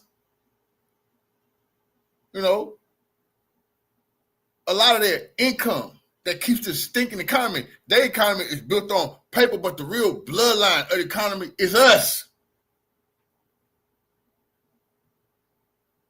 We're always making things better. It's just evident. The whole world want to suck us dry. It's just so crazy, man. What we've been through, the trauma, and now these scammers is talking about they are kinfolks, and that we should all live together. And best man, that like we should all be together. Like, what the fuck is wrong with y'all? That's what I mean by Pan-Africanism ain't did nothing for us. It ain't did nothing for us. It did a lot for Africans. You know what I mean? Please stop. Oh man, they just threw a bunch of conferences, man. They ain't do it. But that's all I'm gonna say. You know what I mean? Peace and blessings, y'all. So I got a question, and I'm just going to specifically deal with these two videos in front. I'm going to skip over the dude in the very beginning, acting like he says something very prolific, as if this was something that Black people have not been talking about for the longest time possible, dealing with the entertainment industry. So the first video, I'm sorry, the other video that you see in front of you, you had these individuals of which all you can hear their accents, so you know that they're not Black American, and they were advocating for getting Black Americans information and then deciding to put it all over the internet as if it's going to embarrass them. And again, I want people to understand that's not the reason that they want to put their information directly on the internet. These people want to put their information, Black Americans' information, directly on the internet because they want to cause harm in a variety of ways.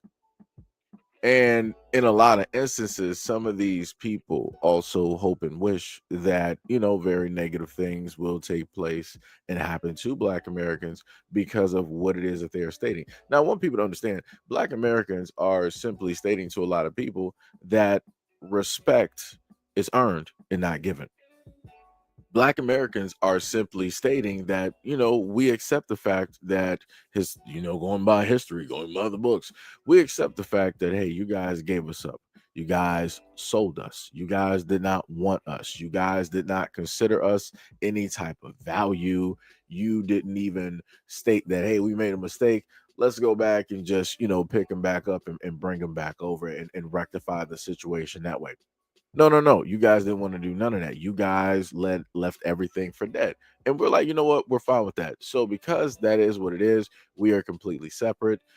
Everything is dead directly in the water. We are who we are, and you are exactly who it is that you are and have always been. That's clearly what Black Americans are saying.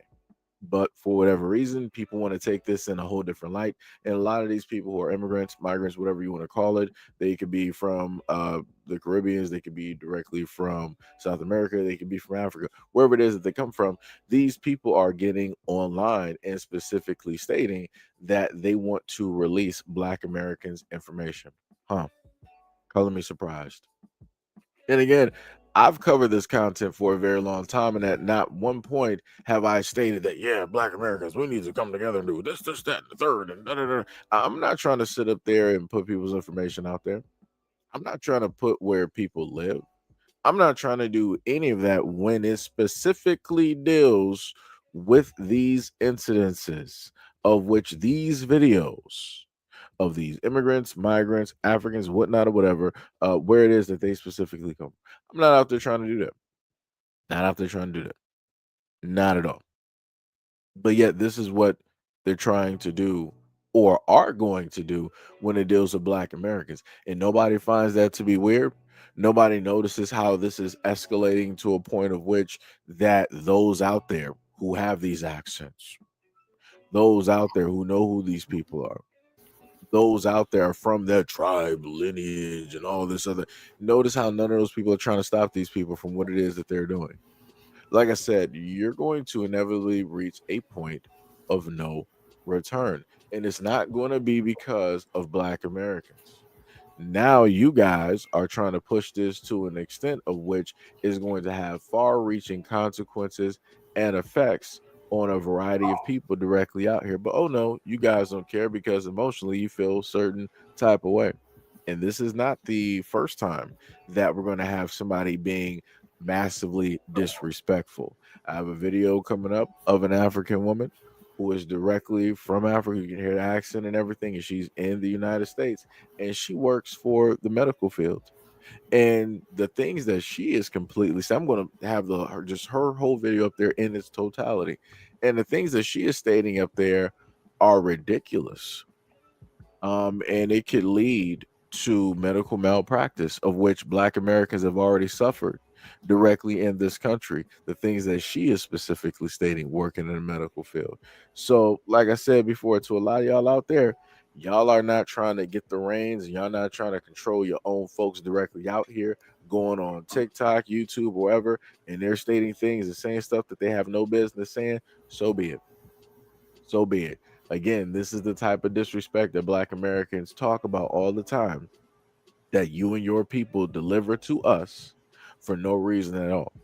Y'all taking this to a whole other extent. Like I said, it was already enough that you guys gave us away. It was already enough that you guys were coming up with Fat Joe and whatnot, trying to say that, oh, you got claims to hip hop and everything that Black Americans do 100% came from y'all, and we didn't invent and create nothing. Everything is just basically y'all. It was enough that we just sat up there and, found out the fact of the Essence Festival and everything that was going on with that. It was enough for the fact that we are quote unquote considered a sixth region connected to Africa and all this other type of stuff. And you guys are trying to get reparations on our behalf. And now we're sitting up here dealing with this foolishness here. Yeah, at this foolishness here. And I want to be very specific when I talk about this, because again, I supposedly quote unquote got some Africans, and whenever I do these videos and I talk about Africans, there's always this one or two people that want to come up to the comment section. They want to say this, that, and the third, want to try to antagonize people and whatnot, whatever, but they never actually have a response for any of these videos. So to the Africans out there that find my videos or my coverage of these things disrespectful, whatever it is that you want to call it, I want to know, why is it that you guys haven't come together for whatever reason? Out of all of the many decades, you guys now have this thing where it's like, yeah, we're going to go out here and get reparations. Let's all come together in order to do this. None of y'all was sitting up there, wasn't talking about nothing like this on social media.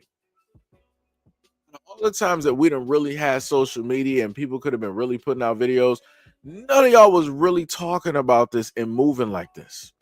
And like I said, I've been on social media for a very long time. I can even take this back to high school. Y'all was not online making videos this loud and proud directly about this and really trying to get people to y'all was not about this. Y'all was not about this up until recent times, up until y'all saw that Black Americans are really trying to push forward and do this and do that, and the strides and all the things that we've been sitting up there doing in order to make this happen. And all the awareness that we put directly out there. This is the only time in history that I can literally state that people are oh so vocal about trying to get some money, trying to get a form of reparations or whatnot or whatever. Because like I said, out of all of the times that the internet and social media has been around, I haven't seen people this vocal. And we've had video platforms for a long time at this moment in time, right? People have cited sources from video media, internet spaces and websites for a very long time, right? So my main thing to these Africans, why is it that you guys haven't come together with the Caribbeans successfully and done this? Why haven't you guys come together with the Jamaicans successfully and done this? Why haven't you guys come together with those in South America, Brazil, successfully to do this? Matter of fact, why isn't it that you haven't gone through the great many beautiful countries that you have on the continent, on the motherland, successfully and gotten reparations from Europe? How is it possible that you're talking about you want Black Americans to come together with you? Because the more we have, it's a greater force, and we can really advocate for reparations because you can use your mineral resources, to try to do some type of talks, right? Some type of peace deals, some types of form of like, okay, well, if you want this, certain type of whatnot or whatever for a certain value, then pay Black Americans these reparations. Again, what I'm saying is, you've never done this for yourselves successfully. Come on, you didn't do this for the other groupings of people around the world successfully. So how am I supposed to believe without any type of action, without any type of something that I can look at to show that, okay, you've done this at least a good 5, 10, 15 times successfully, so okay, maybe we can formulate some type of business partnership, and we can go in this and we can all be get something out of this mutually. There's no type of paperwork. There's nothing that I can see to say or deem that this is going to be a successful venture, or to also say that this venture that we're both supposedly going to do is going to be symbiotic. Because if I'm to take notes looking at all of the actions that you guys have performed so far, it's been for selfish need and selfish gain. It wasn't because you wanted to be an amalgamation. It wasn't because you wanted to come together and assimilate with Black Americans here, it was to take, and oh yeah, take. It was all for your own benefit. It was all for what it is that you can see and get and do specifically for yourselves, while positioning and propping yourselves up to be the better versions of us, as you guys have clearly stated directly on social media in a great deal of variety of your videos. It's some crazy work, because like you guys always say, you guys have a tribe, you have a culture, you have foods, you got all of these many countries directly in Africa, and within that y'all got this, that, and the third, and y'all got the dance and the song and the religion and this, that, and the third. And then in comparison, you're like, so Black Americans, what do you got? We got this whole, large landmass table. What do you have to basically bring to show us? So when you guys do stuff like that, how do you think that we're supposed to look at that? How do you think that we're supposed to respect you when you keep doing these things in order to antagonize or to throw these slights or these jabs or these sneak disses? It's some crazy work directly out here. But as I stated before, everybody's going to learn when it is that they're meant to learn. And obviously, as both of the beautiful Black women directly up there have stated, y'all messed around and found out. One of the Black women up there stated that y'all sold off the good stock, which y'all did. And this is why you guys are trying to fight so hard at this moment in time to, quote unquote, pull us back together and to do this and that. Y'all had hundreds of years to do this, to get this straight. And you are just opting to do this now. And you think that we're supposed to be there? You think that we're supposed to be okay with that? And then you got Vic Mintz, out of all people, going directly online and trying to side directly with you guys and say this, that. Like I said, this is obviously a losing battle. This is a losing battle, and it's a loss on one way. Because at the end of the day, regardless of whatever Africans have to sit up there and say, Black Americans have always been standing with or without you.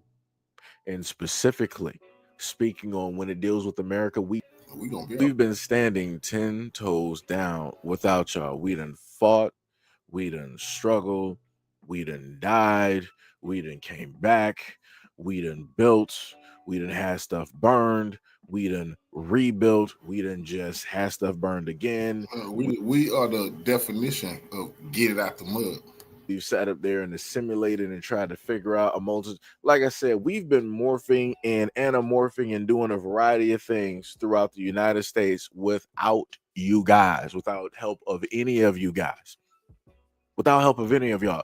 We've been fighting, we've been struggling, we've been moving, we've been doing everything that is needed directly in order to survive. And you think that by y'all coming out here and trying to say a few things that we're not going to be able to again survive without y'all? We've survived this far. What makes you think that we need you? What makes you think that you're going to heighten our survival rate and our ability? Excuse me. Y'all can't even sit up there and heighten your survival rate and everything against yourselves. The only thing that you have to combat that is the uncontrolled birth rate. That is directly over there in Africa at this moment in time. That's the only thing that you got directly on your side of the reason why it is that you have the numbers that you have currently at this moment in time. It's not because of the production of the great doctors that you guys always say, or the medicine and the medical that you guys. No. It's not because of any of that. It's not because of the ingenuity of solar powered and water powered engines. No, it's not. It has nothing to do with none of those things at all. Because the greater majority of people there are not living in a society of which is electricity, of running water. They're still doing what it is that people normally did before any of those modern things existed at all. So again, my main point is this: Black Americans are inventors. A lot of the things that people sit up there and use and have directly in their homes around the world came directly from Black Americans. We had a Black woman, rest in heaven to Henrietta Lacks, who was experimented on because the scientists, American scientists here, found out she has what is called immortal cells. And they've used those immortal cells in order to create a variety of vaccines, a variety of medicines. And they're still using those cells and cloning those cells and using those in medicine to this date. Because, so like I said, realistically, the world's population owes a very great thanks to a Black American woman by the name of Henrietta Lacks, for the reason that they even have a population in a lot of these areas. And it don't matter what race you are. It was a Black American woman that saved your whole lineage, just to sit up there and make that very clear. So like I said, when Black Americans are speaking on being tired of the amount of disrespect that is being given, that's just one. But there are thousands, hundreds of thousands, if not millions of reasons why we are responding in which the way that we are responding. Because all of y'all are disrespectful. All of y'all are ungrateful. All of you guys are vagabonds. All of you guys are vagrants. All of you guys are carpetbaggers. And y'all are some of the most disrespectful heathens that I've been able to listen to in the longest time possible. If there was a race on who is, up there in the ranks when it deals with white Americans, when it deals with the Euro society, you would be right up there. You would be right up there. You would top everybody else. Nobody else would ever come close to Africans in the way it is that y'all move, and how it is that y'all basically speak, and the things that y'all decide that y'all want to sit up there and do because emotionally you feel a certain type of way, even though you guys speak of being so highly intelligent, as if you guys are Vulcans and you just are not moved by emotion. You just go, specifically off of logic, and that's it. It's crazy how you guys try to paint yourselves directly online. But then when I look at videos, when it deals with your countries and how it is that you are amongst your own people, you expect me to believe that you're going to treat me better than you would treat yourselves? You expect me to believe that you're going to do for me better than what you would do for yourselves? Woo, you guys are a new type. You guys are a new type. Got to get out that Pokedex and find out what this is, because I've never seen it before.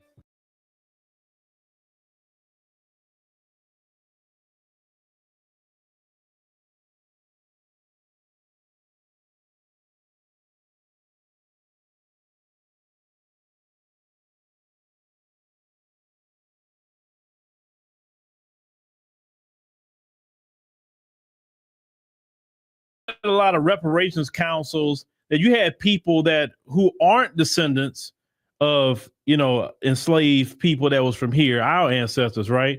We've been seeing on reparations commissions, you have people from the Caribbean and even African immigrants, and then some of them even coming into the meetings and saying they deserve reparations, coming here as immigrants because of what they dealt with racism and all. They say, listen, this is not for racism. But this one sister caught wind of it, and oh boy, she's not having it. And I'm with her. Let's go ahead and check this out. So hold on. Africans, come to the front.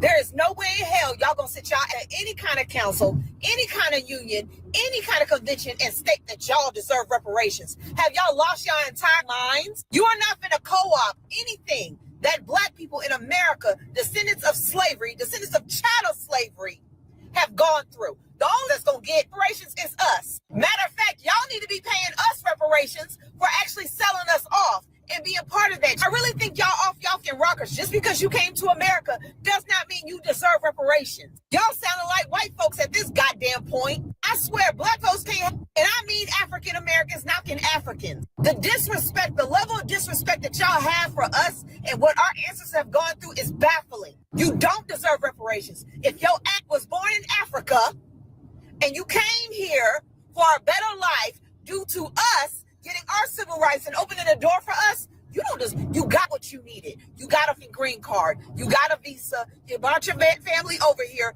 Good for you. But that's where the bus stops at. Try that if y'all want to. Y'all gonna really see some vision. Y'all need to start figuring out how y'all gonna pay African Americans reparations right along with white folks in this country. That's what y'all need to do. Y'all done ran up my damn blood pressure. Now, this sister has a lot of points because I think it is utterly disrespectful. And I'm telling you, right? I'm telling you, it is disrespectful for anybody, any immigrant, no matter if it's outside of the Black community or whoever, or the diaspora. The diaspora should not be involved in any kind of reparations commissions. I'm sorry, they shouldn't. They shouldn't be going up there speaking. What that has to do with you. You came in later. You came in after we fought for the civil rights. That's how you got into this country. And you get into this country alone is your reparations. You be able to make a better life here is your reparations. But when it comes to us, we haven't got ours yet. We've seen people even in the California task force that had immigrant backgrounds. And you know the Democrats are trying to sabotage reparations when they start putting immigrants in there, because why would they even be on it like that? Because they don't even qualify. Reparations is about slavery. Our ancestors, what they went through, the brutal hell they went through in this country. And even still what they're going through in this country in 2025. A lot of people say, well, why y'all so concerned about reparations? Why are you concerned about it? Because this is the thing. We can't people of color reparations. We can't minority reparations. It has to be lineage based. We can't even talk about race. We can't do race based. It has to be lineage based, because that's the only one that's going to stand against any kind of lawsuit protections, right?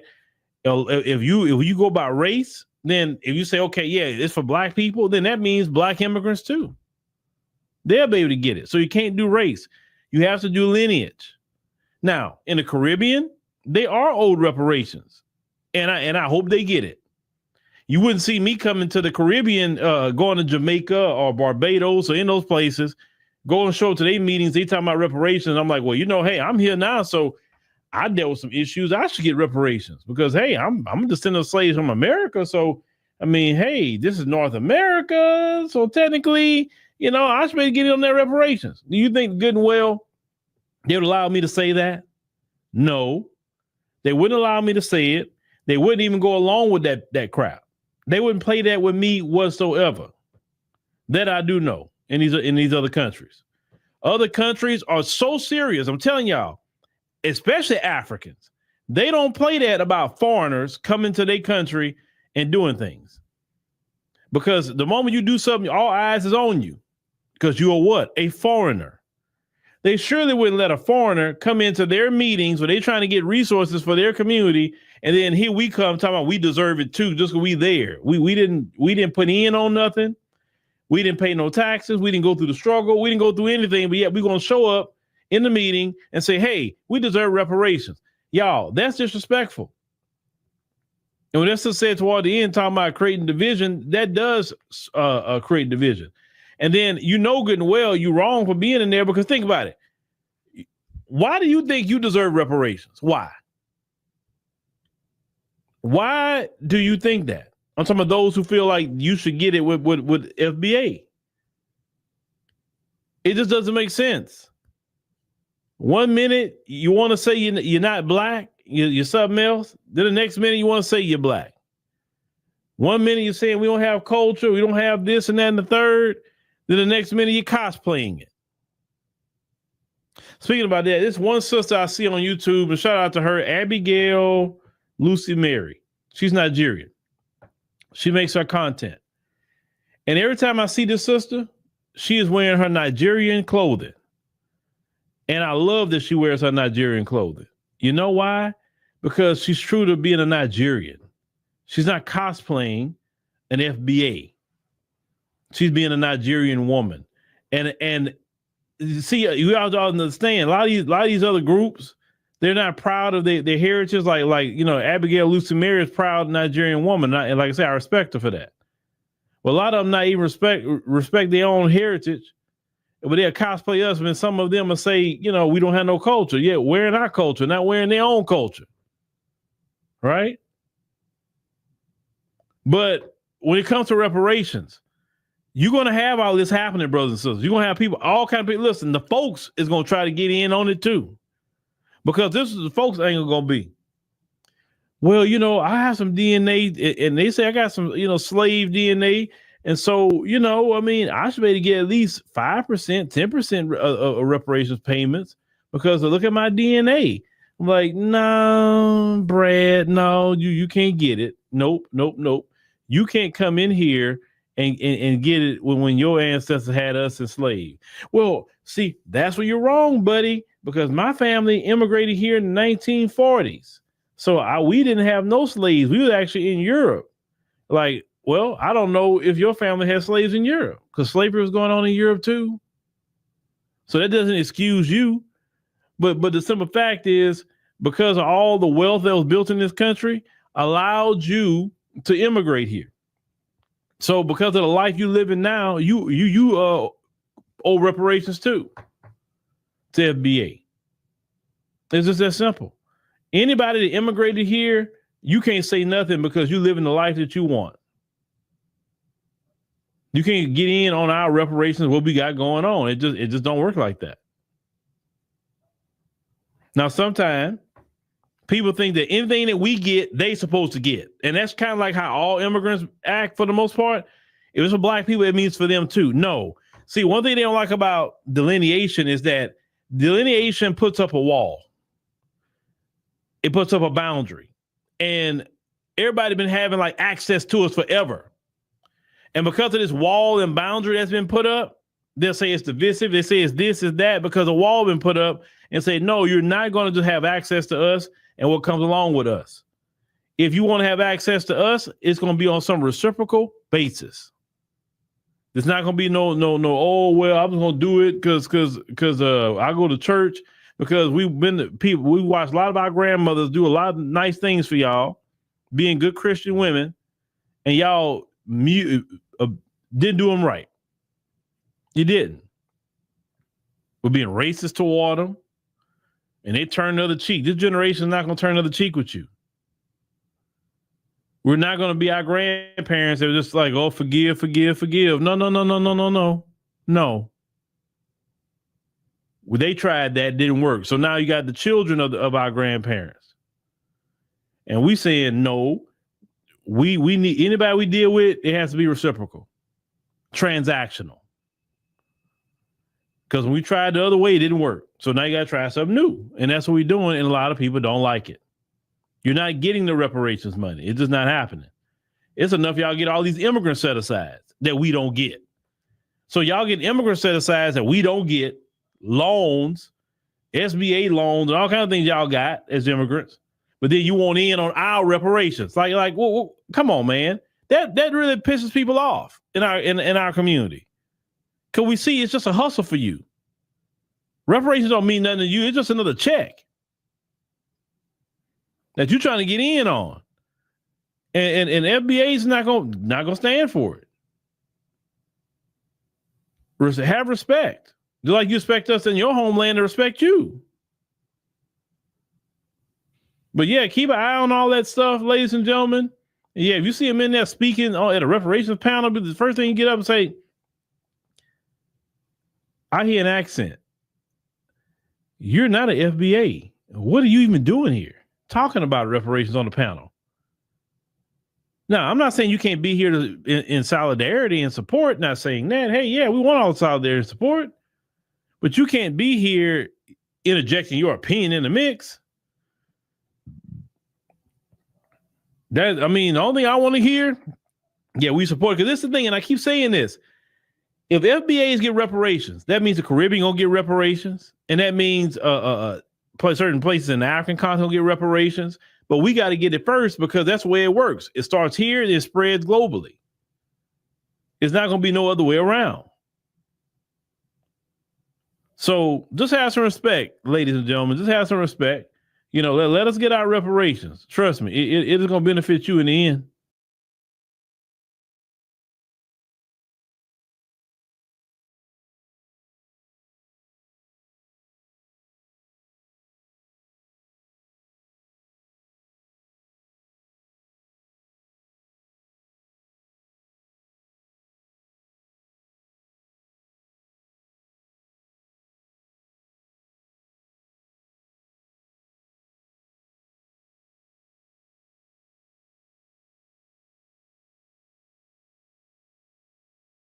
We walk through this every single day. And that was a drop off of black voter participation. And then you had a whole bunch of loud, ignorant, dumbass black people who were sitting here on social media, on YouTube, running their mouths, don't vote, tangibles. If they don't give us this, we ain't voting. No, we survived slavery. We survived the last 4 years of Trump. We can survive 4 more years. What these idiots don't understand is that Emil Bove nomination, they are relishing putting Klansmen, white supremacists on the Supreme Court.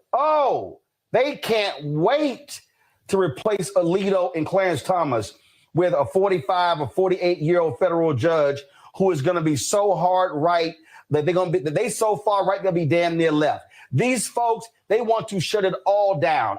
You know, he said a lot of things that were garbage already.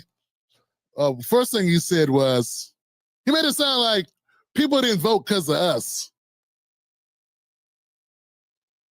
He kind of made that the point, like, hey man, people didn't vote because of these dummies, these dumb blacks. Hey, Roland, how dumb is a party that can't put up a candidate that people want to vote for? And that's sort of like the party's job to get a candidate that people want to vote for. Wouldn't it be important to hold like a primary and kind of vet out a candidate that people are interested in, that people want to support, that people want to see elected? Isn't that sort of the process?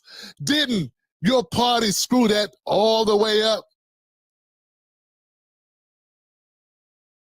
Your party tried to put together the plane while flying it, and it didn't work. And your response is to go after voters when 40% of voters 40% of black Americans didn't vote. That's about the average. Like, we vote more than any minority group, any group the size white people. I mean, I did the numbers, but you never mention numbers. You do a lot of smearing, but you don't talk numbers. Black Americans voted more than, percentage-wise, black Americans voted more than Asians and Latinos.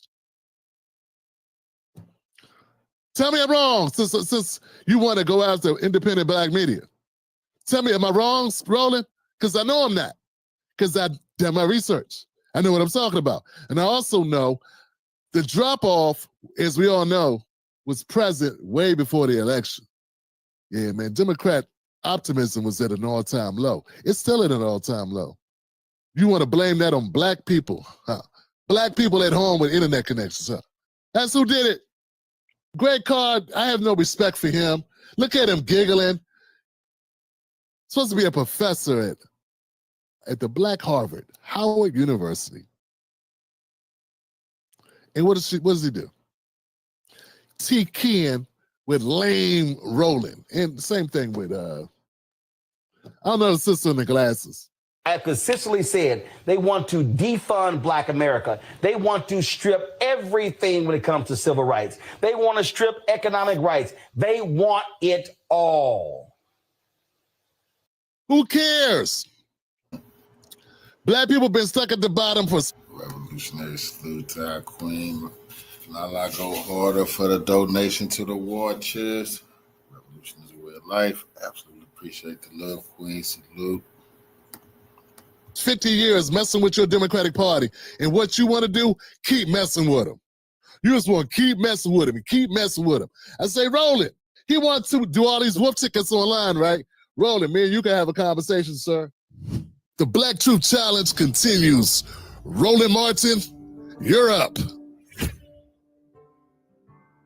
Roland Martin, you claim to speak for Black America, but why do you defend Democrats who starve our Black communities in blue states? When will you demand real economic justice instead of party loyalty?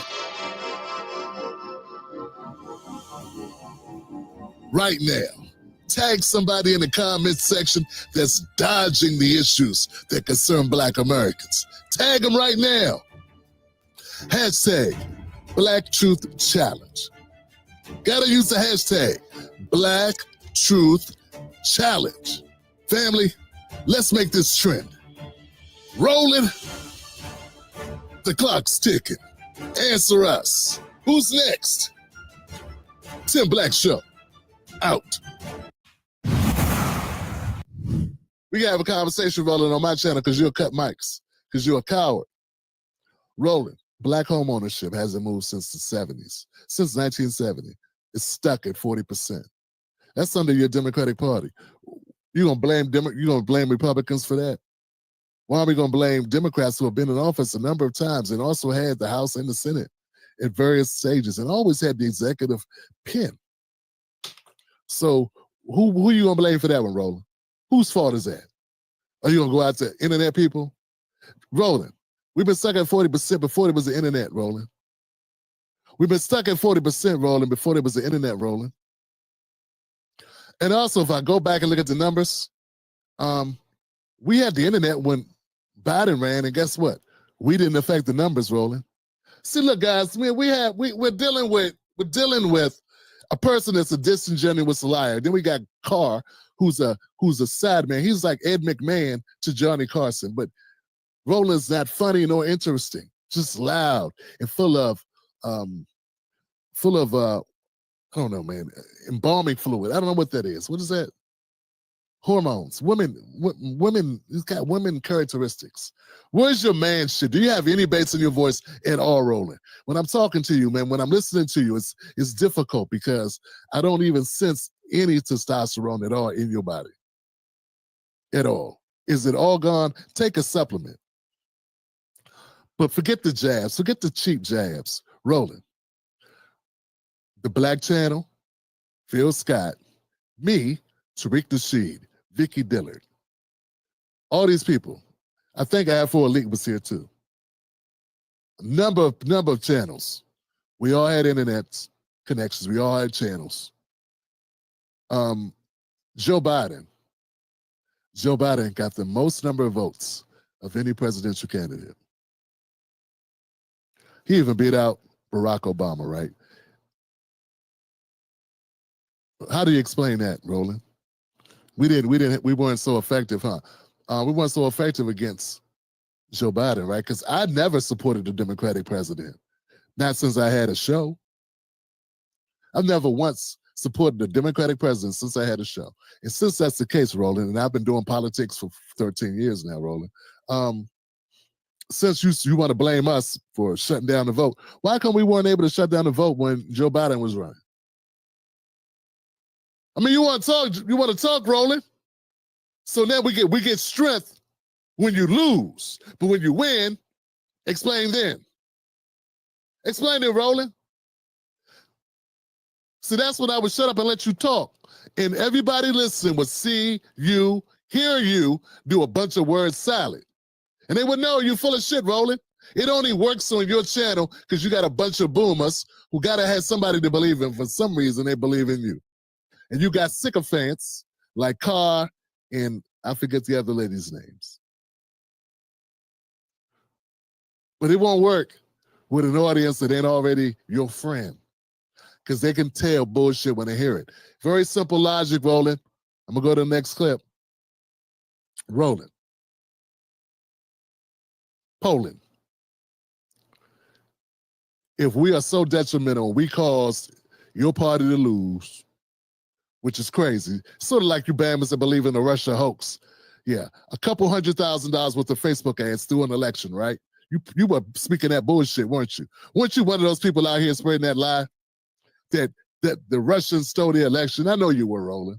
I know you were. Now you're saying a few internet channels with less subscribers than you somehow threw an election. Man, get out of here. Get your dumb ass out of here. Anybody that listens to Roland Martin, we just had breaking news. I don't even want to watch some more of the video. I just destroyed you. You are destroyed, Roland. You're pointless. Anything else I say will just be redundant. There's no reason to do a 30-minute, 20-minute video on you, Roland. You are pathetic. Your arguments are no arguments. You have a bunch of yes men and women shaking their heads like bobbleheads off a Walmart storage bin. That big bin with the cheap shit in it at Walmart, that's you. That's your arguments. Roland, you sound like the Russian hoax that we all know was bullshit. Your theory is less sound than their theory. At least they had somebody lie for them. Find me one source, Roland, that's quotable in any notable newspaper. Washington Post, New York Times, Even go with Philadelphia Inquirer. Even one of those. I'll take that. Boston. I've been in all these newspapers, by the way, Roland. See, let me just say it. Of the people that you be citing, I'm the one with the most cred in the politics area. Yeah, I'm the one with the most cred in the politics area because I've been in the New York Times, I've been in the Washington Post. Okay, so and that Boston, what's that Boston paper? I've been there too, been interviewed there. So Roland, explain this to me. Cite me a source, Roland, that says it's any way indicates that black media had anything to do with Kamala Harris losing. Why have I not heard that uttered by anybody other than maybe Tiffany Cross? And I don't know if you noticed that, but she's not a credible source. She's not a paper of note. Now, what you're doing is you're just upset. You're looking for clicks. You saw your numbers down, and then you throw a rock at us, and we respond. And that helps you. And that's fine, Roland. We can play this game, man. Now, all you got to do is say Tim Black out your mouth, and then I'm going to go up in your shirt.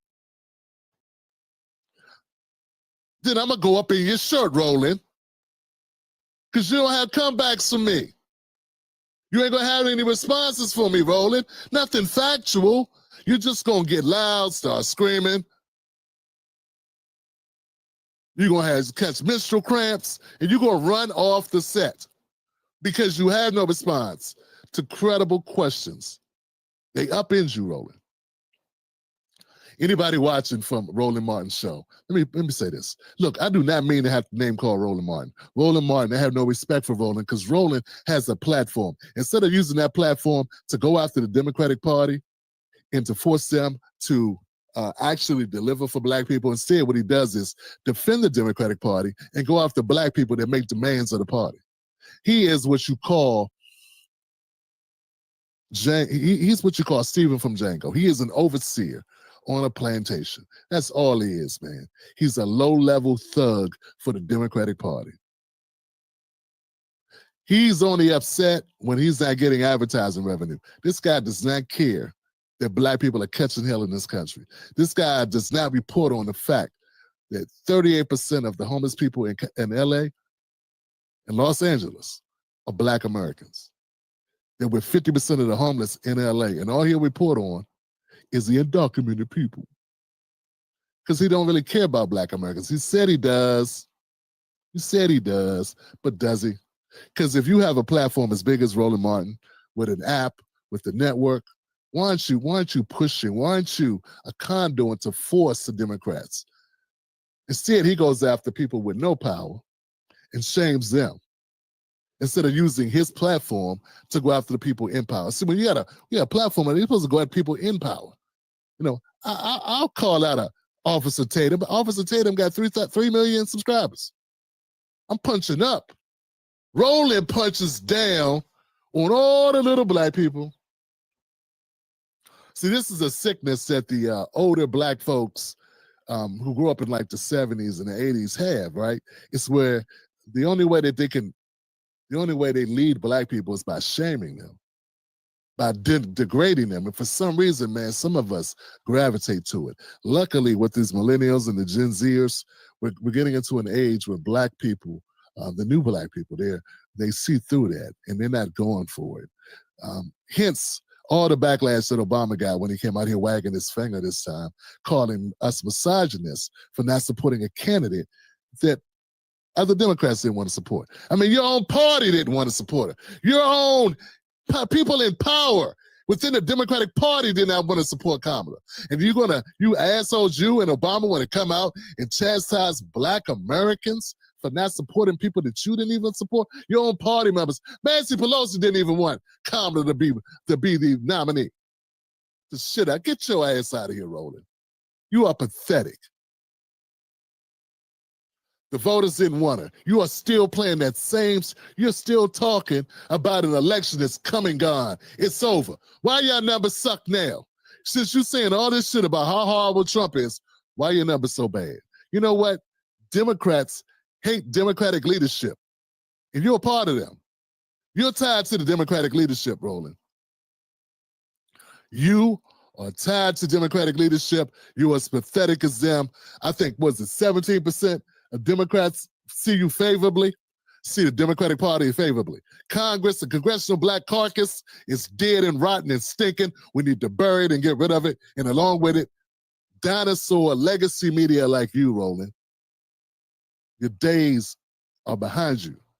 You're a shell of what you were 20 years ago. You are despicable. You're an embarrassment to the profession of journalism. And it would be better for you to go out where you are on top with your money from Kamala's, from compliments of Kamala Harris's campaign. The money laundering scheme it was how to flush $2 billion in 3 months. How to blow. It should be a movie. What was it, 3 or 4 months? How to blow $2 billion in 4 months. Record setting. Why aren't we talking about that, Roland? Why aren't we talking about the most expensive 4 months of political politicking in American history?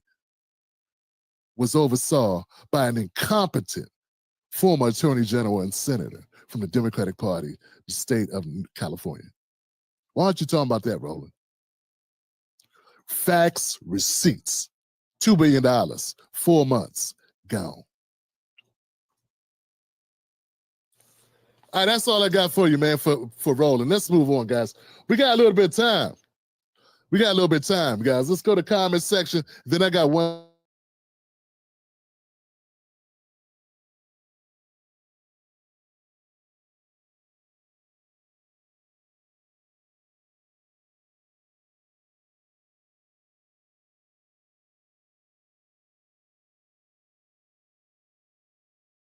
Roland and his cohorts need to be stopped. You know, just the other day, Swollen Roland went on to his show and he started calling out members of the grassroots. You know, he got at Tariq Nasheed, he got at Vicky Dillard, he got at Philip Scott, the Black Authority. He started calling them all out. And he's upset because he has no more power. He has no more control. All of our grandparents and parents, church generation, they're starting to die off or really sit down and really get out the way. The new generation coming in, he has no say-so over them. They're not listening to him, right? They don't respect him. They don't see him. They're not checking for him at all. And he knows this. So what he does is he tries to create controversy so people can say, well, who is Roland? Who is Swollen Roland, right? Because a lot of these young people 30 and under don't even know who Roland Martin is. So now he's irrelevant to the Democratic Party. The Democratic Party can't use him. Those voters 18 to 30, right? He can't bring them in. So if he mentioned a Tariq Nasheed, if he mentioned a Phil Scott, right? If he mentioned a Vicky Dillard, now that's going to get him on the radar of the 18 and 30-year-old potential voters, right? He knows this. He's been vying to get a position in the Democratic Party for so long, you know, maybe be a director of whatever, right? Media or something, right? You know, just use whatever they can use him for. He's been vying to get this attention and he hasn't been getting it. So now that he threw out that disrespect to Philip Scott, Vicky Dillard, right? We already know the Tariq Nasheed responded, but now Vicky Dillard responded and Philip Scott. And Vicky Dillard, she came back with this message for him by saying this. Devastation enough. Talk black to me, somebody. Beloved, I just want to show you all how the powers that shouldn't be still putting him up to keep my name out of his mouth. I'm the first one that just flew out his mouth like that. And it's so funny. So a journalist messaged me, a pretty well-known black journalist messaged me, wanting to know, why does he just keep my name? Child, he always has my name in his mouth. It's like a ghost. And it's because we're the true influence and power that affected the past presidential election, Senate, and House of Representatives. And we're the ones that initially mobbed. And now they're trying to copycat. They're trying to invade these spaces and infect them with folks like him, entities like him. Talk black to me, somebody. Now, Roland, some of you all know that I can always drag him, but there's no reason to. Some of you may not know the story. I was just trying to tell you all where he came from, where he emerged from the underworlds, the rejected part of the underworlds. I don't even have a problem with the underworlds, but there are places in the underworlds where they got you locked up because you affect the underworlds in a negative sense. And that's Roland's pedigree, his heritage. And so Rolanda, Martina, Rolanda Marti. Martina, but his funny looking self has always been an anti-Black voice. Now, I exposed the fact that Roland's name and emails and information came out during the WikiLeaks release. Some of you all have seen the WikiLeaks release that exposed the United States government and other nations that was doing illegal stuff around the world and murdering and killing people and committing all kinds of war crimes and stuff. Yes, Roland's name came up in there, along with the Hillary Clinton emails. Some of you all don't understand that while he was fronting in the face of Black Americans, you all didn't know that he was behind the scenes doing the little dirty work of the Hillary Clinton campaign for debates and stuff. And then Roland, when he initially came out, denied it full throat. He gave a full throat denial. And then when they found out that they had more information on it, he changed the story. You see what I'm saying? But it's funny looking self. Because Roland is rejected from the Democrat Party. He didn't get all the interviews he thought he was going to get. He didn't get the trash can office, janitorial, DNC. He's humiliated. CNN don't want him back. Mainstream media don't want him back. The Black network, News One, he used to have a show. They don't want him. Nobody want him. So out of desperation, he was forced to come to social media, stay on social media. And even when he got into social media, he pretended like it was something, tried to run up the numbers so it looked like he's relevant. And then when they look at the end of the day, they saw how everybody was listening to the nobodies like the Vicky Dillons of the world instead of him, right? It looked like he had numbers that was, some folks will say trumped up, but we'll leave that alone. So he's desperately trying to keep himself relevant and get his name in the algorithm with the 18 to 30-year-old voters, right? But it's backfiring on him because he's going about it all the wrong way. Because see, this is the thing when you come from that boule class, you see yourselves as better than those Blacks. I'm not like those Blacks. He doesn't know how to come in and just have a dialogue with other Black people, right? Now, me and him, we had a conversation. We went back and forth, right? But in that conversation, I'm sitting there. I have the Pennsylvania State Senator right to my right. I have the police chief to my left.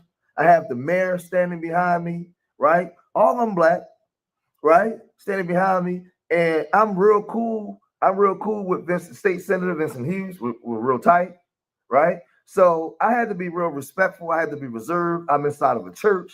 So I have to understand the environment that I'm in and the people that I'm around. So I had to I'm always carrying myself a certain way, but he was over talking me at times and not allowing me to really get my point off. Or when I brought points in, he wasn't really answering my questions like that. But I didn't push too hard because of the people that I was around that was allowing me to have the conversation with him, right?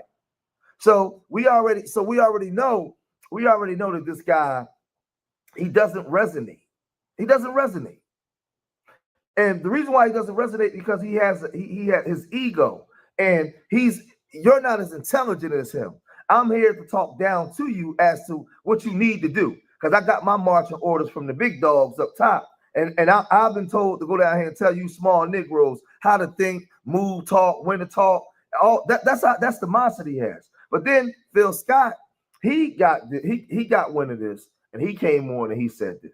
Well, the other day, I'm just minding my Black business, and people say, "Hey, Phil, Boule Martin, he talking about you and Sister Vicky and others too." I'm like, I say, okay, what did he say this time? That's kind of my response to it. It's like, what did he say this time, right? Is he saying something new and profound? What is he saying? What is he saying? So I had a chance to listen to what he's saying, right?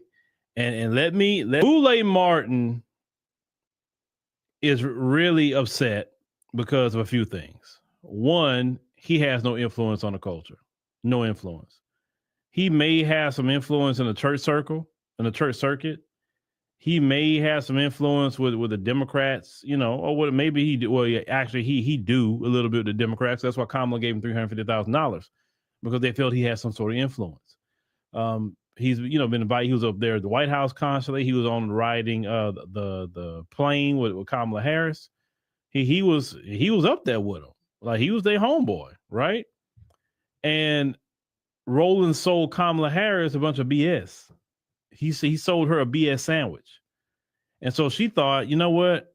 Roland got the pulse of Black people. Let me go ahead and paper him up and give him $350,000 because Roland gonna get these people to come out and vote for me. And then the same thing. Oh, okay, Al Sharpton, he got the post for black people. Let me go ahead and give him $500,000, right? Because Al Sharpton will get black people to come out and vote for me. Now, if somebody give you $350,000, they think you can bring some help them.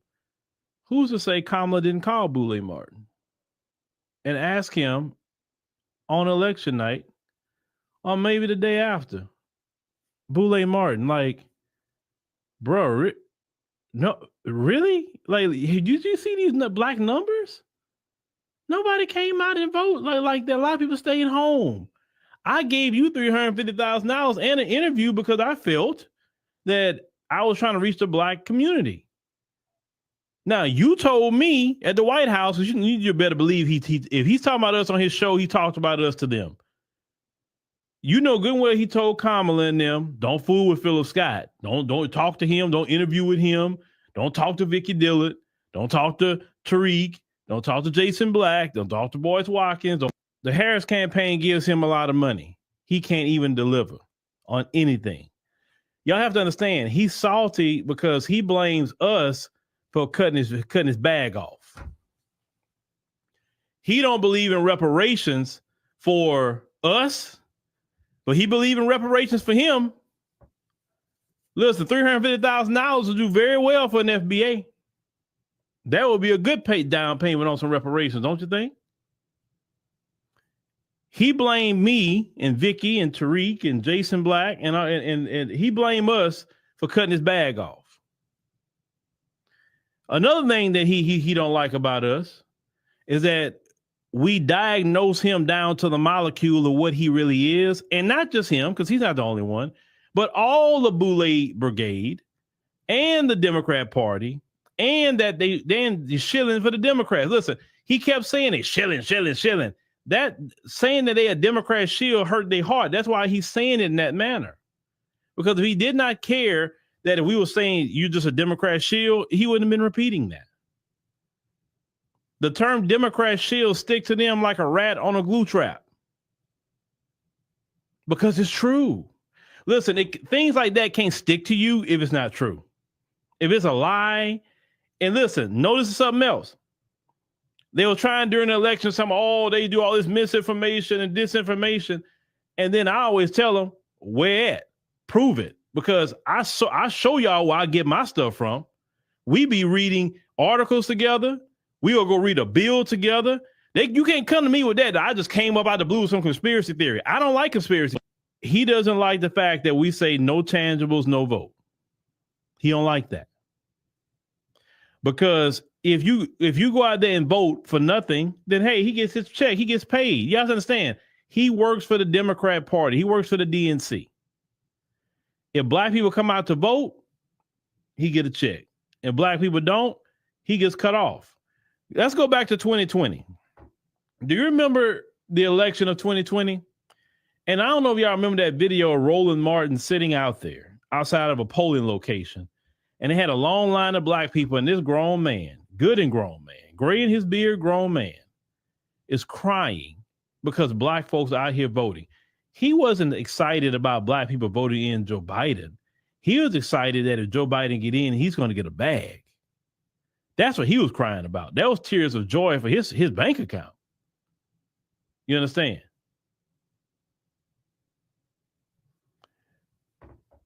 The fear-mongering tactics don't work anymore. We laugh at that at this point. The shaming tactics that they try to use don't work anymore.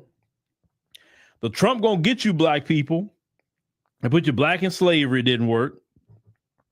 Oh, the Georgia voting law is like Jim Crow all over again. Then we went through the Georgia law, saw that it was not Jim Crow all over again, and did not prevent no black people from voting in Georgia's election. Right?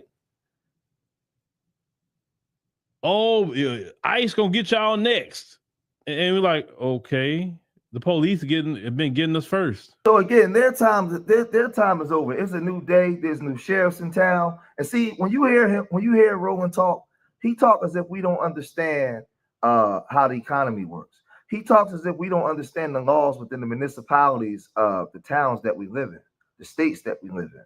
There's young black economic strategists. There are young people that understand voting registration, and so many different things that being black and living in these cities would entail. They're not just relegated to people your age and older as if we don't know anything.